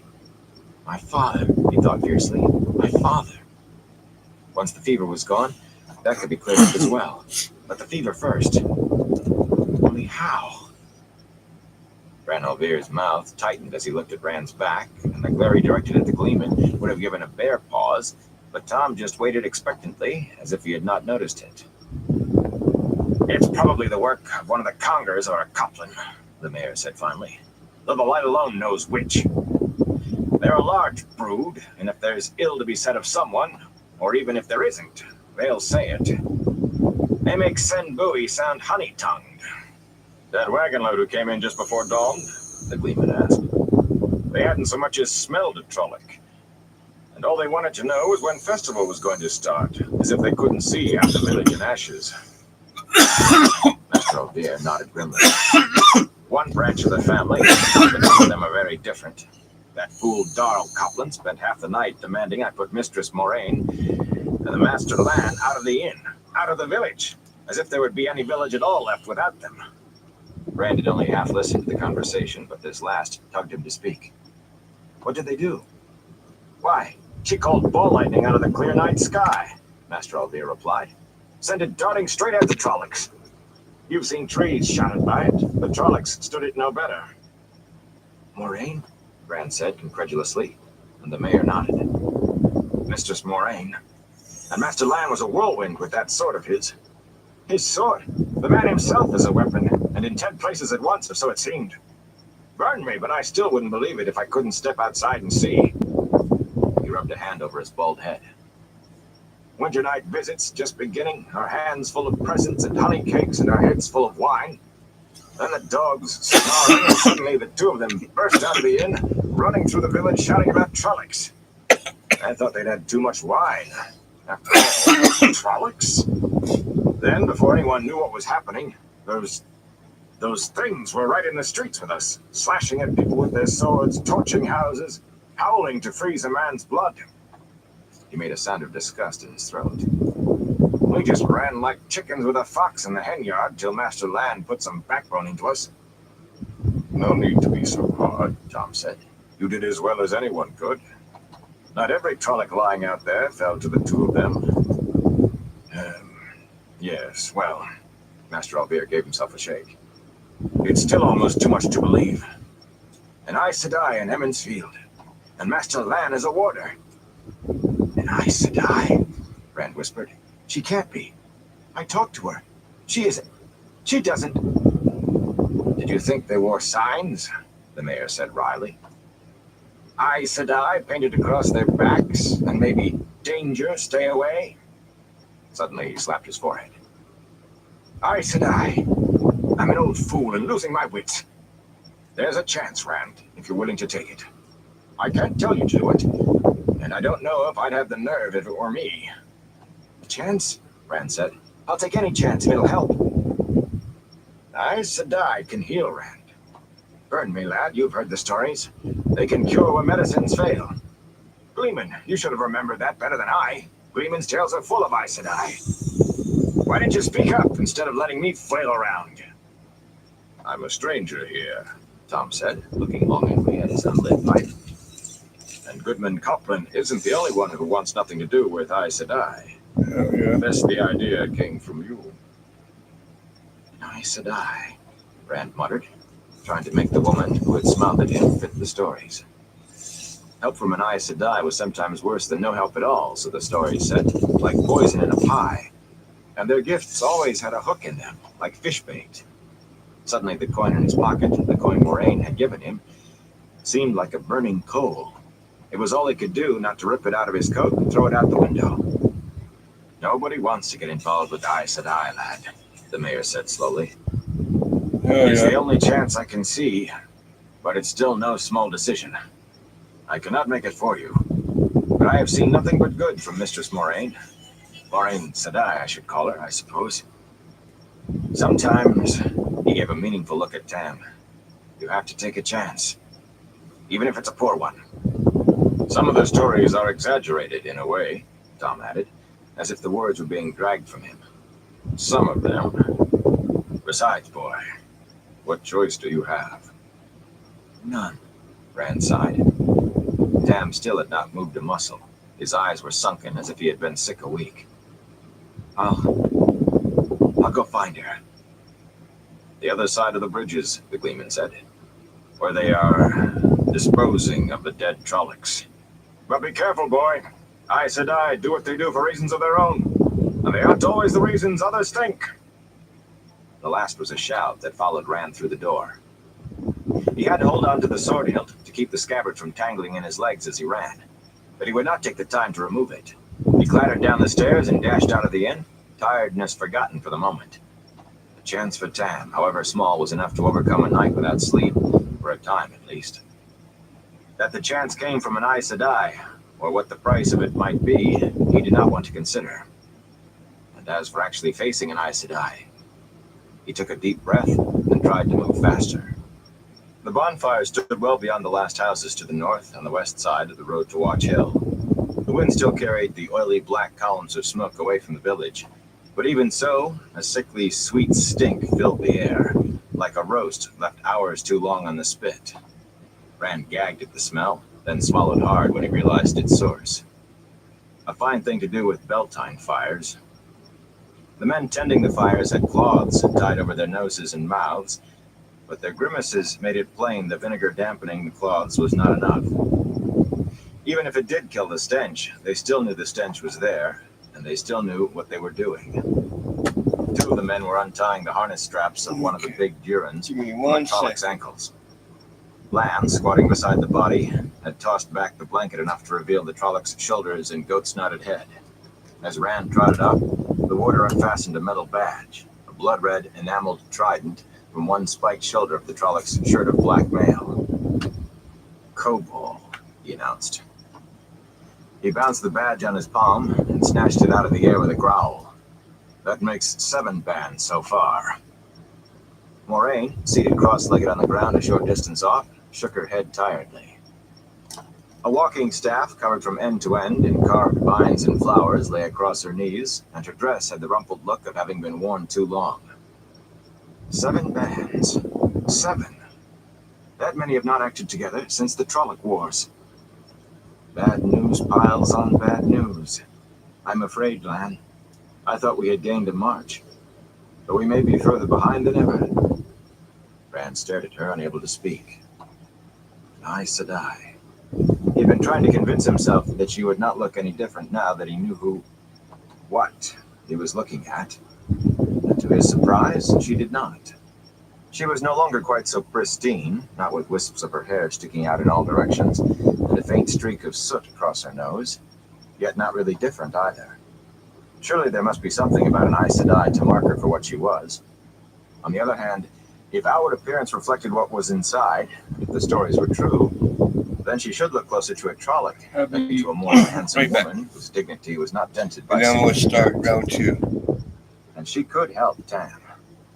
Whatever the cost, there was that before anything else. He took a deep breath. Mistress Moraine. Moraine Sedai.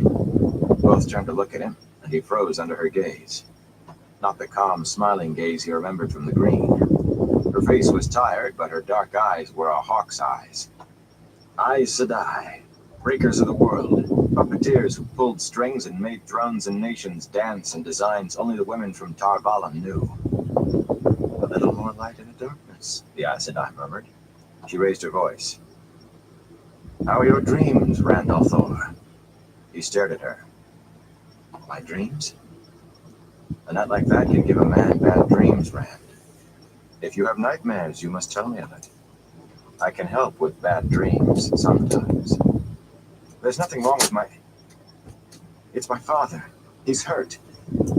It's not much more than a scratch, but the fever is burning him up. The wisdom won't help. She says she can't. But the stories... She raised an eyebrow, and he stopped and swallowed hard. Light. Is there a story with an Aes Sedai where she isn't a villain? He looked at the warder, but Lan appeared more interested in the dead Trolloc than in anything Rand might say. Fumbling his way under her eyes, he went on. It said Aes Sedai can heal. If you can help him, anything you can do for him, whatever the cost. He took a deep breath and finished up in a rush. I'll pay any price in my power if you help him. Anything. Any price, Moraine mused, half to herself. We will speak of prices later, Rand, if at all. I can make no promises. Your wisdom knows what she is about. I will do what I can, but it is beyond my power to stop the wheel from turning. Death comes sooner or later to everyone, the warder said grimly. Unless they serve the Dark One. And only fools are willing to pay that price. Moraine made a clucking sound. Do not be so gloomy, lad. We have some reason to celebrate. A small one, but a reason. She used the staff to pull herself to her feet. Take me to your father, Rand. I will help him as much as I am able. Too many here have refused to let me help at all. They have heard the stories, too, she added dryly. He's at the inn, Rand said. This way. And thank you. Thank you. They followed, but his pace took him quickly ahead. He slowed impatiently for them to catch up, then darted ahead again and had to wait again. Please hurry, he urged, so caught up in actually getting help for Tam that he never considered the temerity of prodding an Aes Sedai. The fever is burning him up. Lan glared at him. Can't you see she's tired? Even with an Angreal, what she did last night was like running around the village with a sack of stones on her back. I don't know that you are worth it, sheepherder, no matter what she says. Rand blinked and held his tongue. Gently, my friend, Moraine said. Without slowing her pace, she reached up to pat the warder's shoulder. He towered over her protectively, as if he could give her strength just by being close.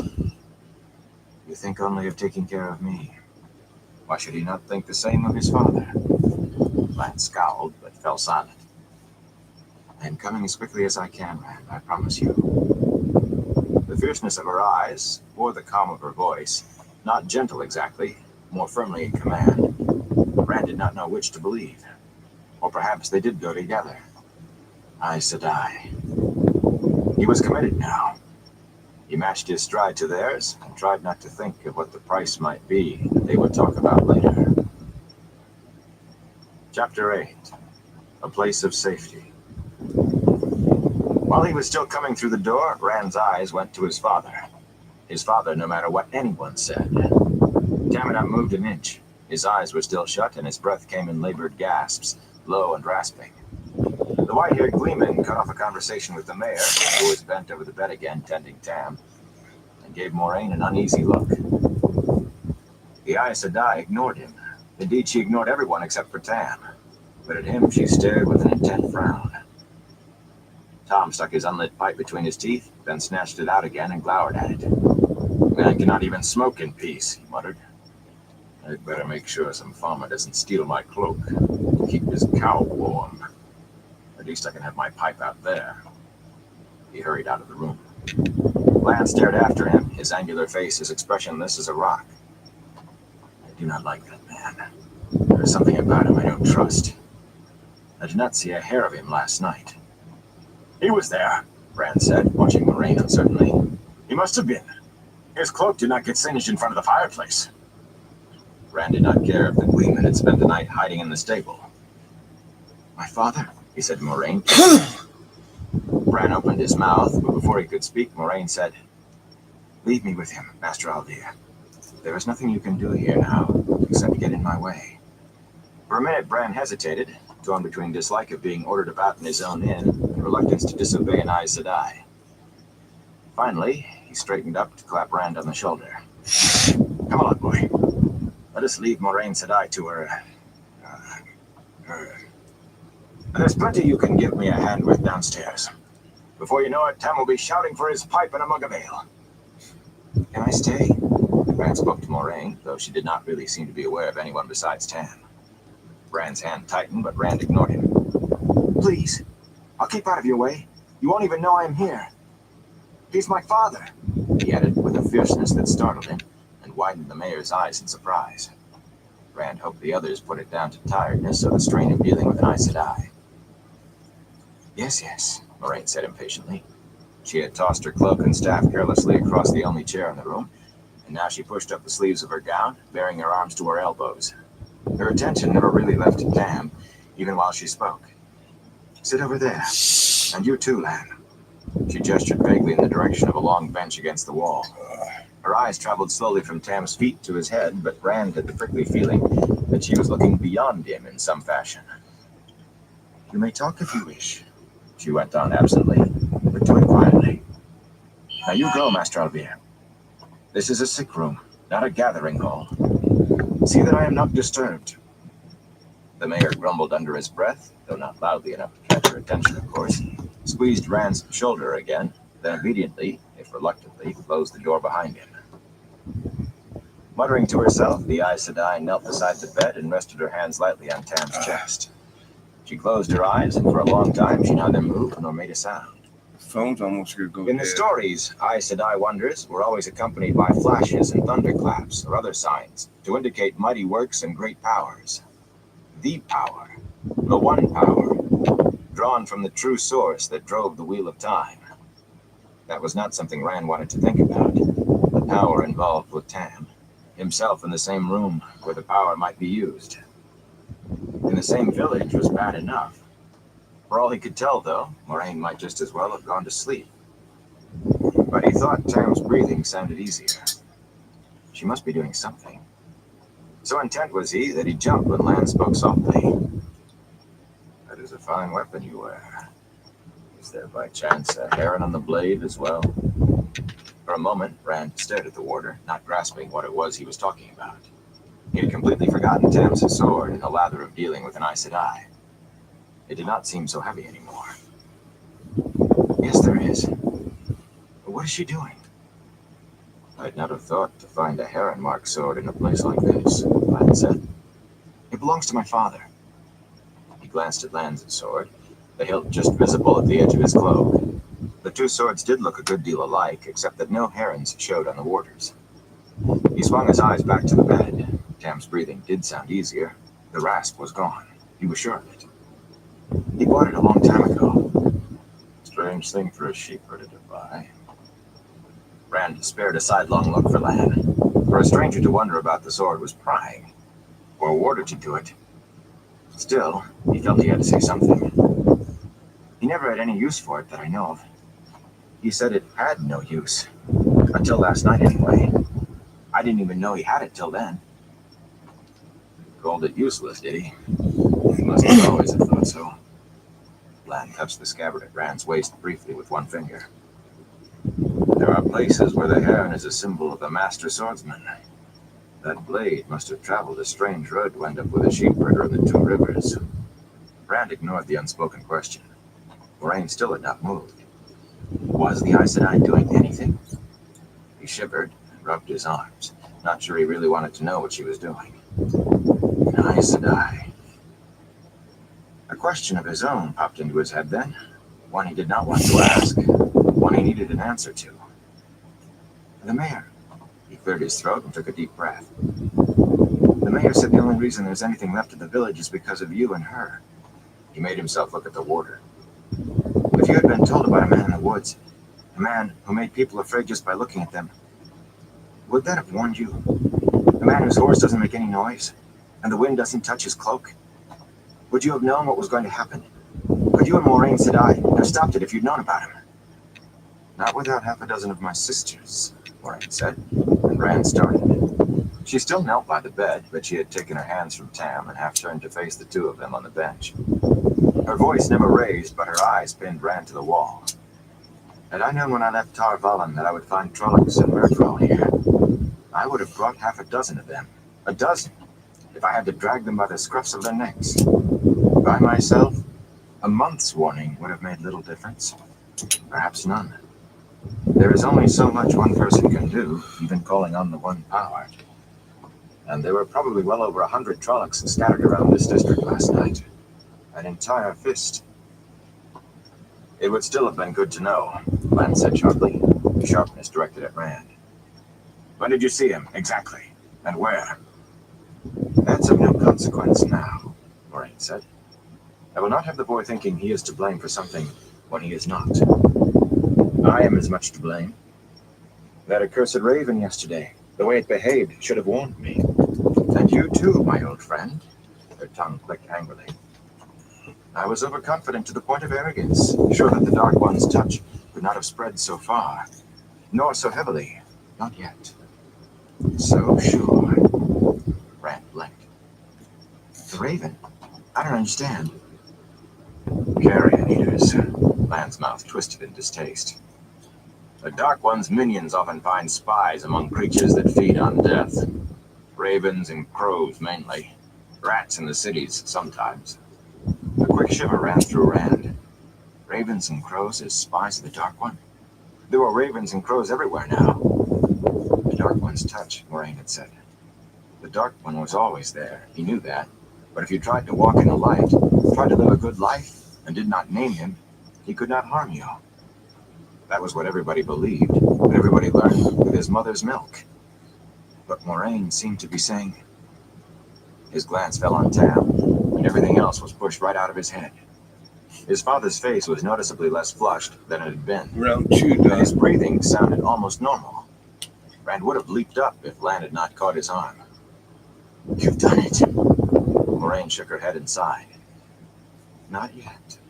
I hope it is only not yet. Trolloc weapons are made at forges in the valley called Thankandar, on the very slopes of Shale Ghul itself. Some of them take a taint from that place, a stain of evil in the metal. Those tainted blades make wounds that will not heal unaided, or cause deadly fevers, strange sicknesses that medicines cannot touch. I have soothed your father's pain, but the mark, the taint, is still in him. Left alone, it will grow again and consume him. But you won't leave it alone. Rand's words were half plea, half command. He was shocked to realize he had spoken to an Aes Sedai like that, but she seemed not to notice his tone. I will not, she agreed simply. I'm very tired, Rand, and I've had no chance to rest since last night. Ordinarily, it would not matter, but for this kind of hurt, this, she took a small bundle of white silk from her pouch, is an angreal. She saw his expression. You know of angreal, then? Good. Unconsciously, he leaned back, further away from her and what she held. A few stories mentioned angreal, those relics of the age of legends that Aes Sedai used to perform their greatest wonders. He was startled to see her unwrap a smooth ivory figurine, age darkened to deep brown. No longer than her hand, it was a woman in flowing robes, with long hair falling about her shoulders. We have lost the making of these, she said. So much is lost, perhaps never to be found again. So few remain. The Amerlin seat almost did not allow me to take this one. It is well for Emmons Field and for your father that she did give her permission. But you must not hope too much. Now, even with it, I can do little more than I could have without it yesterday. And the taint is strong. It has had time to fester. You can help him, Rand said fervently. I know you can. Moraine smiled, the curving of her lips. We shall see. Then she turned back to Tam. One hand she laid on his forehead. The other cupped the ivory figure. Eyes closed, her face took on a look of concentration. She scarcely seemed to breathe. That rider you spoke of, Rand said quietly. The one who made you afraid. That was surely a Murdral.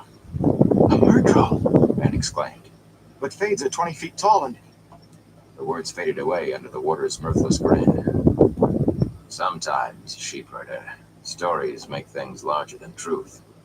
Believe me, the truth is big enough for the half-man. Half-man, lurk, fade, shadow man. The name depends on the land you're in. But they all mean Murdral. Fades are Trollocs spawn. Throwbacks almost to the human stock the Dreadlords used to make the Trollocs. Almost. But if the human strain is made stronger, so is the taint that twists the Trollocs. Halfmen have powers of a kind, the sort that stem from the Dark One. Only the weakest Aes Sedai would fail to be a match for a Fade, one against one. But many a good man and true has fallen to them. Since the wars that ended the Age of Legends, since the Forsaken were bound, they have been the brain that tells the Trolloc fists where to strike. In the days of the Trolloc Wars, Halfmen led the Trollocs in battle, under the Dreadlords. He scared me, Rand said faintly. He just looked at me and... He shivered. No need for shame, sheepherder. They scare me too. I've seen men who have been soldiers all their lives freeze like a bird facing a snake when they confronted a half-man. In the north, in the borderlands along the Great Blight, there is a saying. The look of the eyeless is fear. The eyeless? Rand said. Lamb nodded. Murdral see like eagles in darkness or in light, but they have no eyes. I can think of few things more dangerous than facing a Murdral. Moraine Sedai and I both tried to kill the one that was here last night, and we failed every time. Halfmen have the Dark One's own luck. Rand swallowed. The Trolloc said the Murdral wanted to talk to me. I didn't know what it meant. Rand's head jerked up. His eyes were blue stones. You talked to a Trolloc? Not exactly, Rand stammered. The water's gaze held him like a trap. It talked to me. It said it wouldn't hurt me, that the Murdral wanted to talk to me. Then it tried to kill me. He licked his lips and rubbed his hand along the knobby leather of the sword hilt. In short, choppy sentences, he explained about returning to the farmhouse.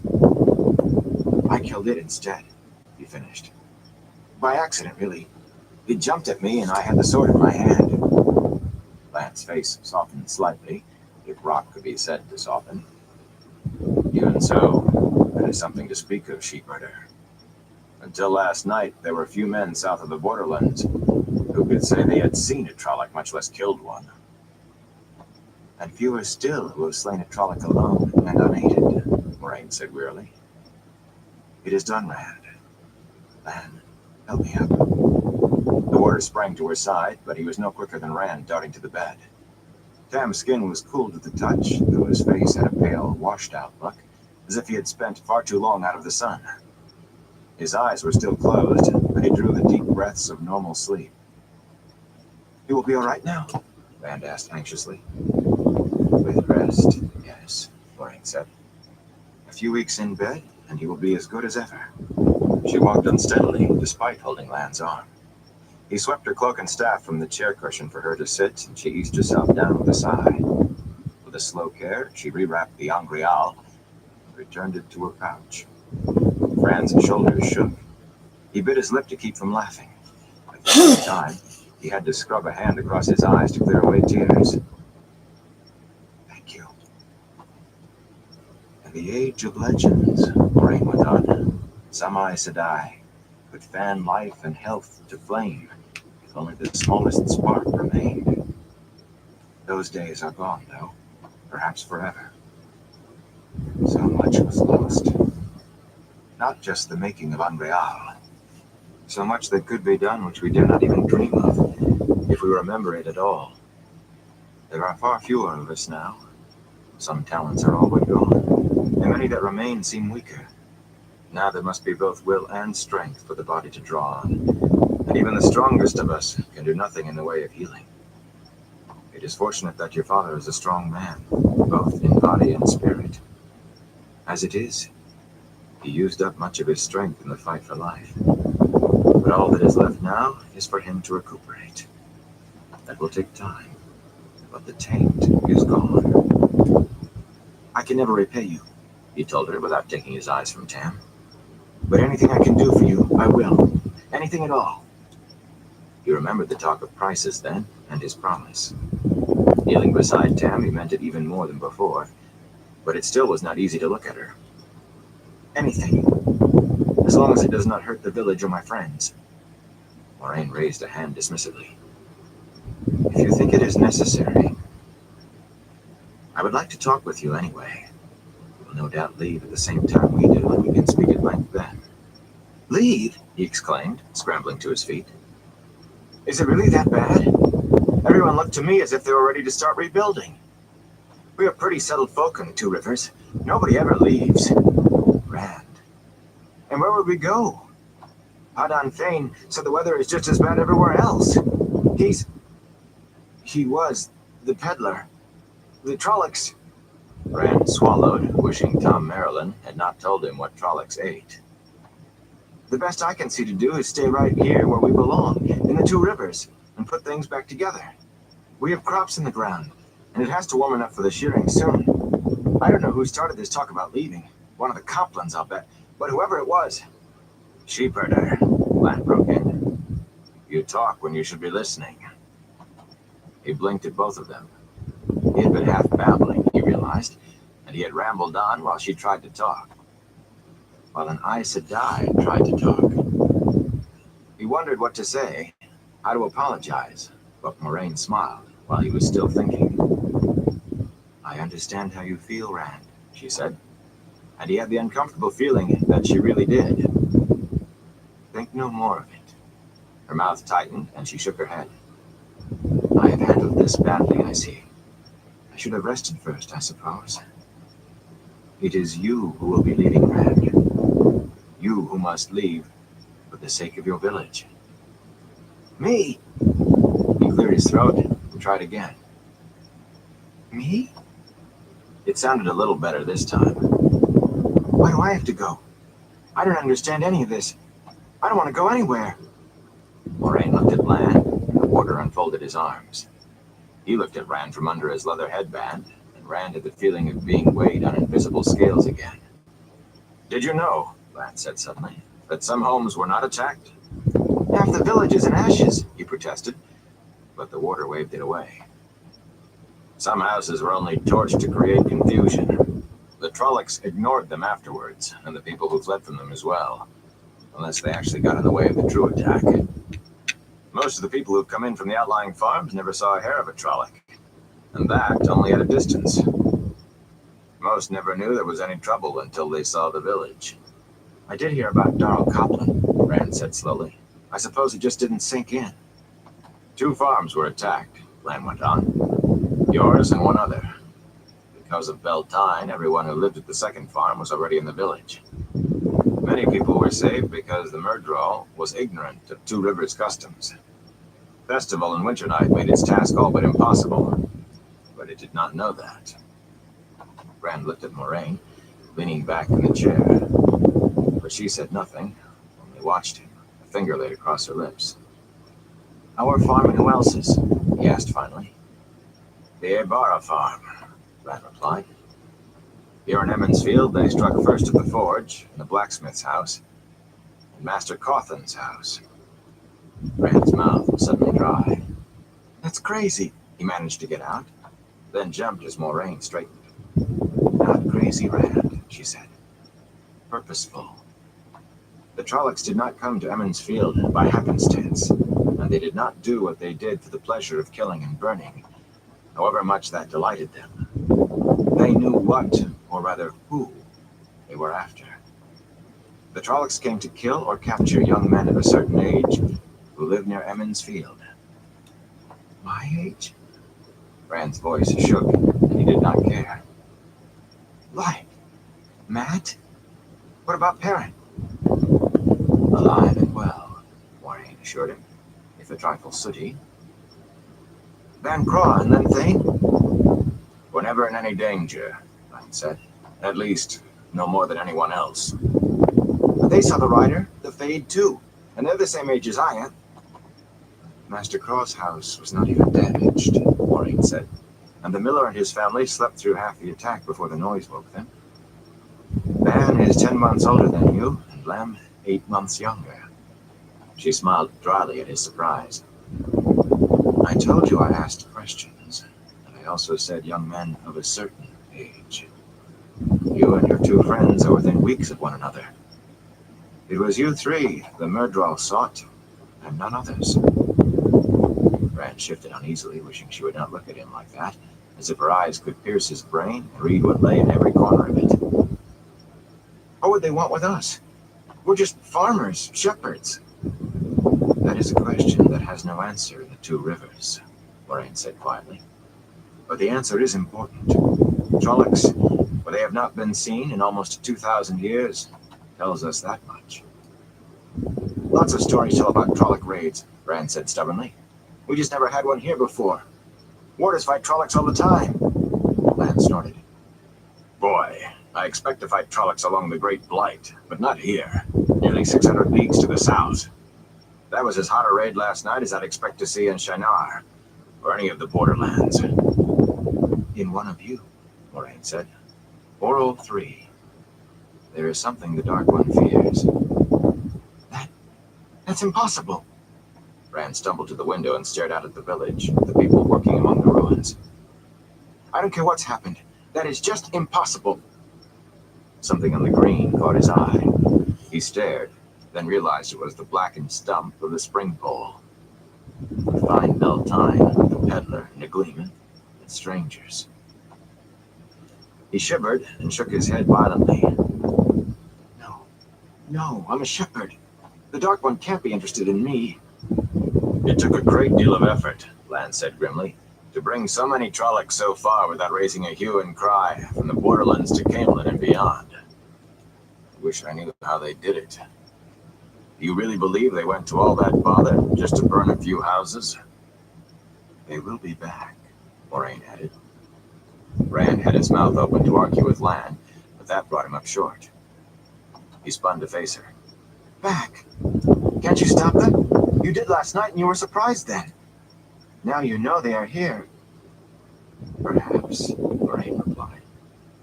I could send to Tar Valon for some of my sisters. They might have time to make the journey before we need them. The Murdral knows I am here too, and it probably will not attack, not openly at least, lacking reinforcements. More Murdral and more Trollocs. With enough Aes Sedai and enough warders, the Trollocs can be beaten off, though I cannot say how many battles it will take. A vision danced in his head, Emmonsfield all in ashes, all the farms burned, Watch Hill and Devon Ride and Tarn Ferry. All ashes and blood, he said, and felt a wrenching inside, as if he had lost his grip on something. That's why I have to leave, isn't it? The Trollocs won't come back if I'm not here. The last trace of obstinacy made him mad. If they really are after me. Moraine's eyebrows raised as if she were surprised that he was not convinced, but Lan said, Are you willing to bet your village on it, sheep herder? Your whole 2 rivers? Rand's stubbornness faded. No, he said again, and felt that emptiness inside again, too. Aaron and Matt have to go too, don't they? Leaving the 2 rivers. Leaving his home and his father. At least Tam would get better. At least he would be able to hear him say all that on the quarry road had been nonsense. We could go to Baerlon, I suppose. Or even Camelin. I've heard there are more people in Camelin than in the whole 2 rivers. We'd be safe there. He tried out a laugh that sounded hollow. I used to daydream about seeing Camelin. I never thought it would come about like this.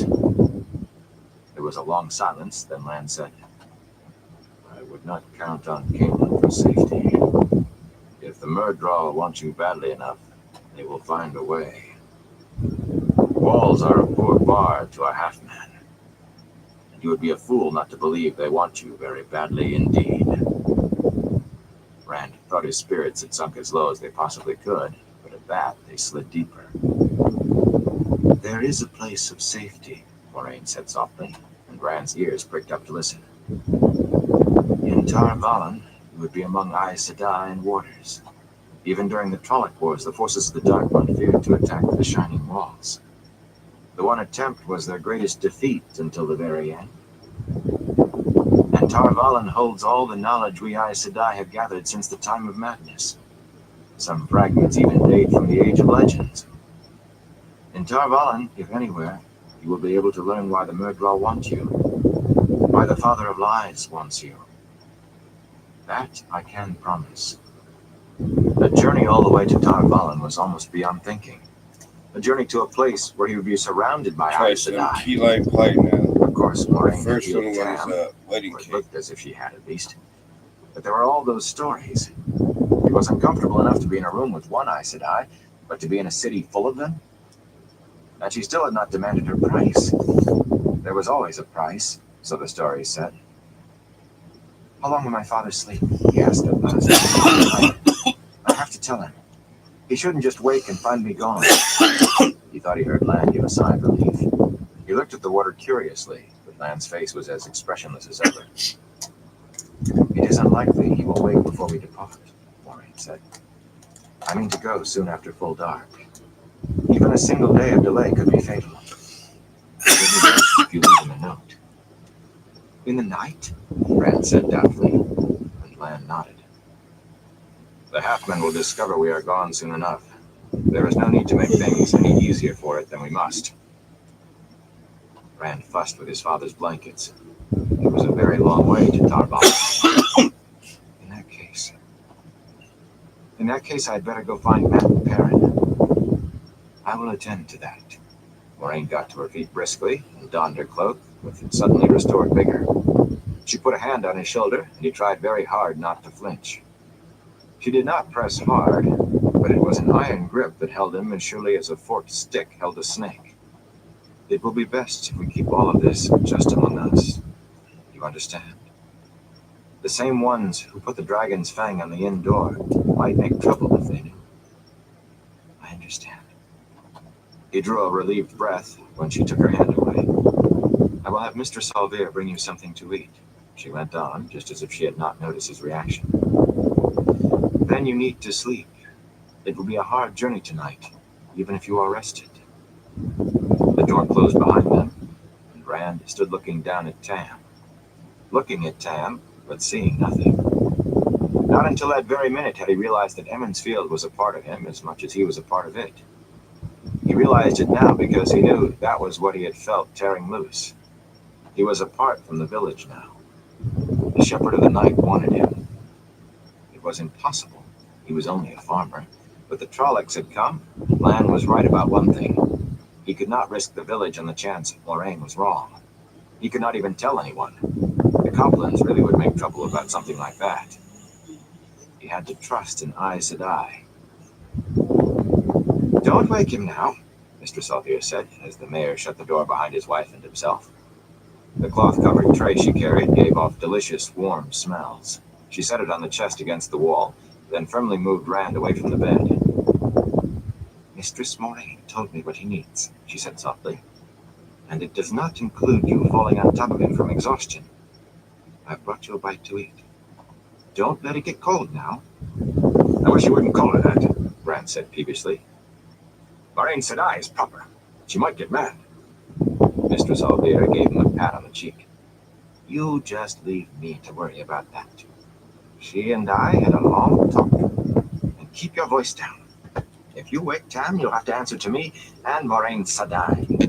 She put an emphasis on Moraine's title that made Brand's insistence seem foolish. The two of you keep out of my way. With a fond smile for her husband, she turned to the bed and Tam.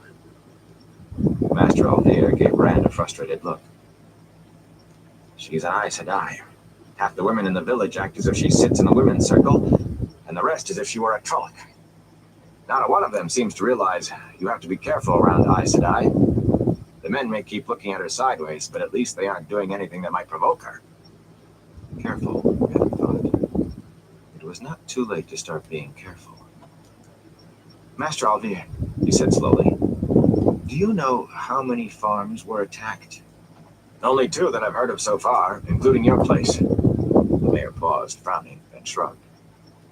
It doesn't seem enough with what happened here. I should be glad of it, but... well, we'll probably hear of more before the day is out. Rand sighed. No need to ask which farms. Here in the village, was there anything to show what they were after? After, boy? I don't know that they were after anything, except maybe killing us all. It was just the way I said. The dogs barking, and Moraine Sedai and Land running through the streets. Then somebody shouted that Master Luhan's house and the forge were on fire. Abu Cawthan's house flared up. Odd that, it's nearly in the middle of the village. Anyway, the next thing the Trollocs were all among us. No, I don't think they were after anything. He gave an abrupt bark of a laugh and cut it short with a wary look at his wife. She did not look around from Tam. To tell the truth, he went on more quietly, they seemed almost as confused as we were. I doubt they expected to find an Aes Sedai here, or a warder. I suppose not, Rand said, grimacing. If Moraine had told the truth about that, she probably had told the truth about the rest too. For a moment, he thought about asking the mayor's advice, but Master Alvier obviously knew little more about Aes Sedai than anyone else in the village. Besides, he was reluctant to tell even the mayor what was going on, what Moraine said was going on. He was not sure he was more afraid of being laughed at or being believed. He rubbed a thumb against the hilt of Tam's sword. His father had been out into the world. He must know more about Aes Sedai than the mayor did. But if Tam really had been out of the 2 rivers, then maybe what he had said in the Westwood. He scrubbed both his hands through his hair, scattering that line of thought. You need sleep, lad, the mayor said. Yes, you do, Mistress Alvier added. You're almost falling down where you stand. Rand blinked at her in surprise. He had not even realized she had left his father. He did need sleep. Just the thought set off a yawn. You can take the bed in the next room, the mayor said. There's already a fire laid. Rand looked at his father. Tam was still deep in sleep, and that made him yawn again. I'd rather stay in here if you don't mind, for when he wakes up. Sick room matters were in Mistress Alvier's province, and the mayor left it to her. She hesitated only a moment before nodding. But you let him wake on his own. If you bother his sleep. He tried to say he would do as she ordered, but the words got tangled in yet another yawn. She shook her head with a smile. You will be asleep yourself in no time at all. If you must stay, curl up next to the fire, and drink a little of that beef broth before you doze off. I will, Rand said. He would have agreed to anything that kept him in that room. And I won't wake you. See that you do not, Mistress Alvier told him firmly, but not in an unkindly way. I'll bring you up a pillow and some blankets. When the door finally closed behind them, Rand dragged the lone chair in the room over beside the bed and sat down where he could watch Tam. It was all very well for Mistress Olivier to talk about sleep. His jaws cracked as he stifled a yawn. But he could not sleep yet. Tam might wake at any time, and maybe only stay awake a short while. Rand had to be waiting when he did. He grimaced and twisted in the chair, absently shifting the sword hilt out of his ribs. He still felt awkward about telling anyone what Moraine had said. But this was Tam, after all. This was...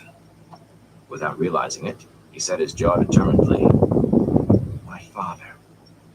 I can tell my father anything. He twisted a little more in the chair and put his head against the chair back. Tam was his father, and nobody could tell him what to say or not say to his father. He just had to stay awake until Tam woke up. He just had to... Chapter 9. Tellings of the Wheel. Rand's heart pounded as he ran, and he stared in dismay at the barren hills surrounding him. This was not just a place where spring was late in coming. Spring had never come here, and never would come. Nothing grew in the cold soil that crunched under his boots, not so much as a bit of lichen. He scrambled past boulders twice as tall as he was. Dust coated the stone, as if never a drop of rain had touched it. The sun was a swollen, blood-red ball, more fiery than on the hottest day of summer, and bright enough to sear his eyes. But it stood dark against a leaden cauldron of a sky where clouds of sharp black and silver roiled and boiled on every horizon. For all the swirling clouds, though, no breath of breeze stirred across the land. Despite the sullen sun, the air burned cold like the depths of winter. Rand looked over his shoulder often as he ran, but he could not see his pursuers. Only desolate hills and jagged black mountains, many topped by tall plumes of dark smoke rising to join the milling clouds. If he could not see his hunters, though, he could hear them, howling behind him, guttural voices shouting with the glee of the chase, howling with the joy of blood to come. Trollocs, coming closer, and his strength was almost gone. With desperate haste, he scrambled to the top of a knife-edged ridge, then dropped to his knees with a groan. Below him, a sheer rock wall fell away, a 1,000-foot cliff plummeting into a vast canyon. Steamy mists covered the canyon floor, their thick gray surface rolling in grim waves, rolling and breaking against the cliff beneath him, but more slowly than any ocean wave had ever moved. Patches of fog glowed red for an instant, as if great fires had suddenly flared beneath, then died. Thunder rumbled in the depths of the valley, and lightning crackled through the gray, sometimes striking up at the sky. It was not the valley itself that sapped his strength and filled the empty spaces left with helplessness. From the center of the furious vapors, a mountain thrust upward. A mountain taller than any he had ever seen in the mountains of mist. A mountain as black as the loss of all hope. That bleak stone spire, a dagger stabbing at the heavens, was the source of his desolation. Hell yeah, He dabs had never up. seen it before, but he knew it. The memory of it flashed away like quicksilver when he tried to touch it, but the memory was there. He knew it was there. Unseen fingers touched him, pulled at his arms and legs, trying to draw him to the mountain. His body twitched, ready to obey. His arms and legs stiffened, as if he thought he could dig his fingers and toes into the stone. Ghostly strings entwined around his heart, pulling him, calling him to the spire mountain. Tears ran down his face, and he sagged to the ground. He felt his will draining away like water out of a whole bucket. Just a little longer, and he would go where he was called. He would obey, do as he was told. Abruptly, he discovered another emotion. Anger. Push him, pull him. He was not a sheep to be prodded into a pen. The anger squeezed itself into one hard knot, and he clung to it as he would have clung to a raft in a flood. Serve me, a voice whispered in the stillness of his mind. A familiar voice. If he listened hard enough, he was sure he would know it. Serve me. He shook his head to try to get it out of his head. Serve me! He shook his fist at the Black Mountain. The light consume you, shaitan! A Abruptly, the smell of death lay thick around him. A figure loomed over him in a cloak the color of dried blood. A figure with a face. He did not want to see the face that looked down at him. He did not want to think of that face. Yeah, and I gotta get up somewhat early in the morning because that hand reached toward him. most hated Not caring if go he fell over the fishing. edge, he threw himself away. He had to get away, far away. You take the float tubes out. Wanting to scream, finding no breath for screaming, no breath at all. Abruptly, he was no longer in the barren land, no longer falling. Winter brown grass flattened under his boots. It seemed like flowers. He almost laughed to see scattered trees and bushes, leafless as they were, dotting the gently rolling plain that now surrounded him. In the distance reared a single mountain, its peak broken and split, but this mountain brought no fear or despair. It was just a mountain, though oddly out of place there, with no other in sight. A broad river flowed by the mountain, and on an island in the middle of that river was a city such as might live in a gleeman's tale. A city surrounded by high walls, gleaming white and silver beneath the warm sun, with mingled relief and... All right, everyone. You gotta call into this live for tonight. I want to thank everyone for stopping by and everyone keep stopping by. I appreciate all y'all's support. Until next time, everyone. Y'all stay safe.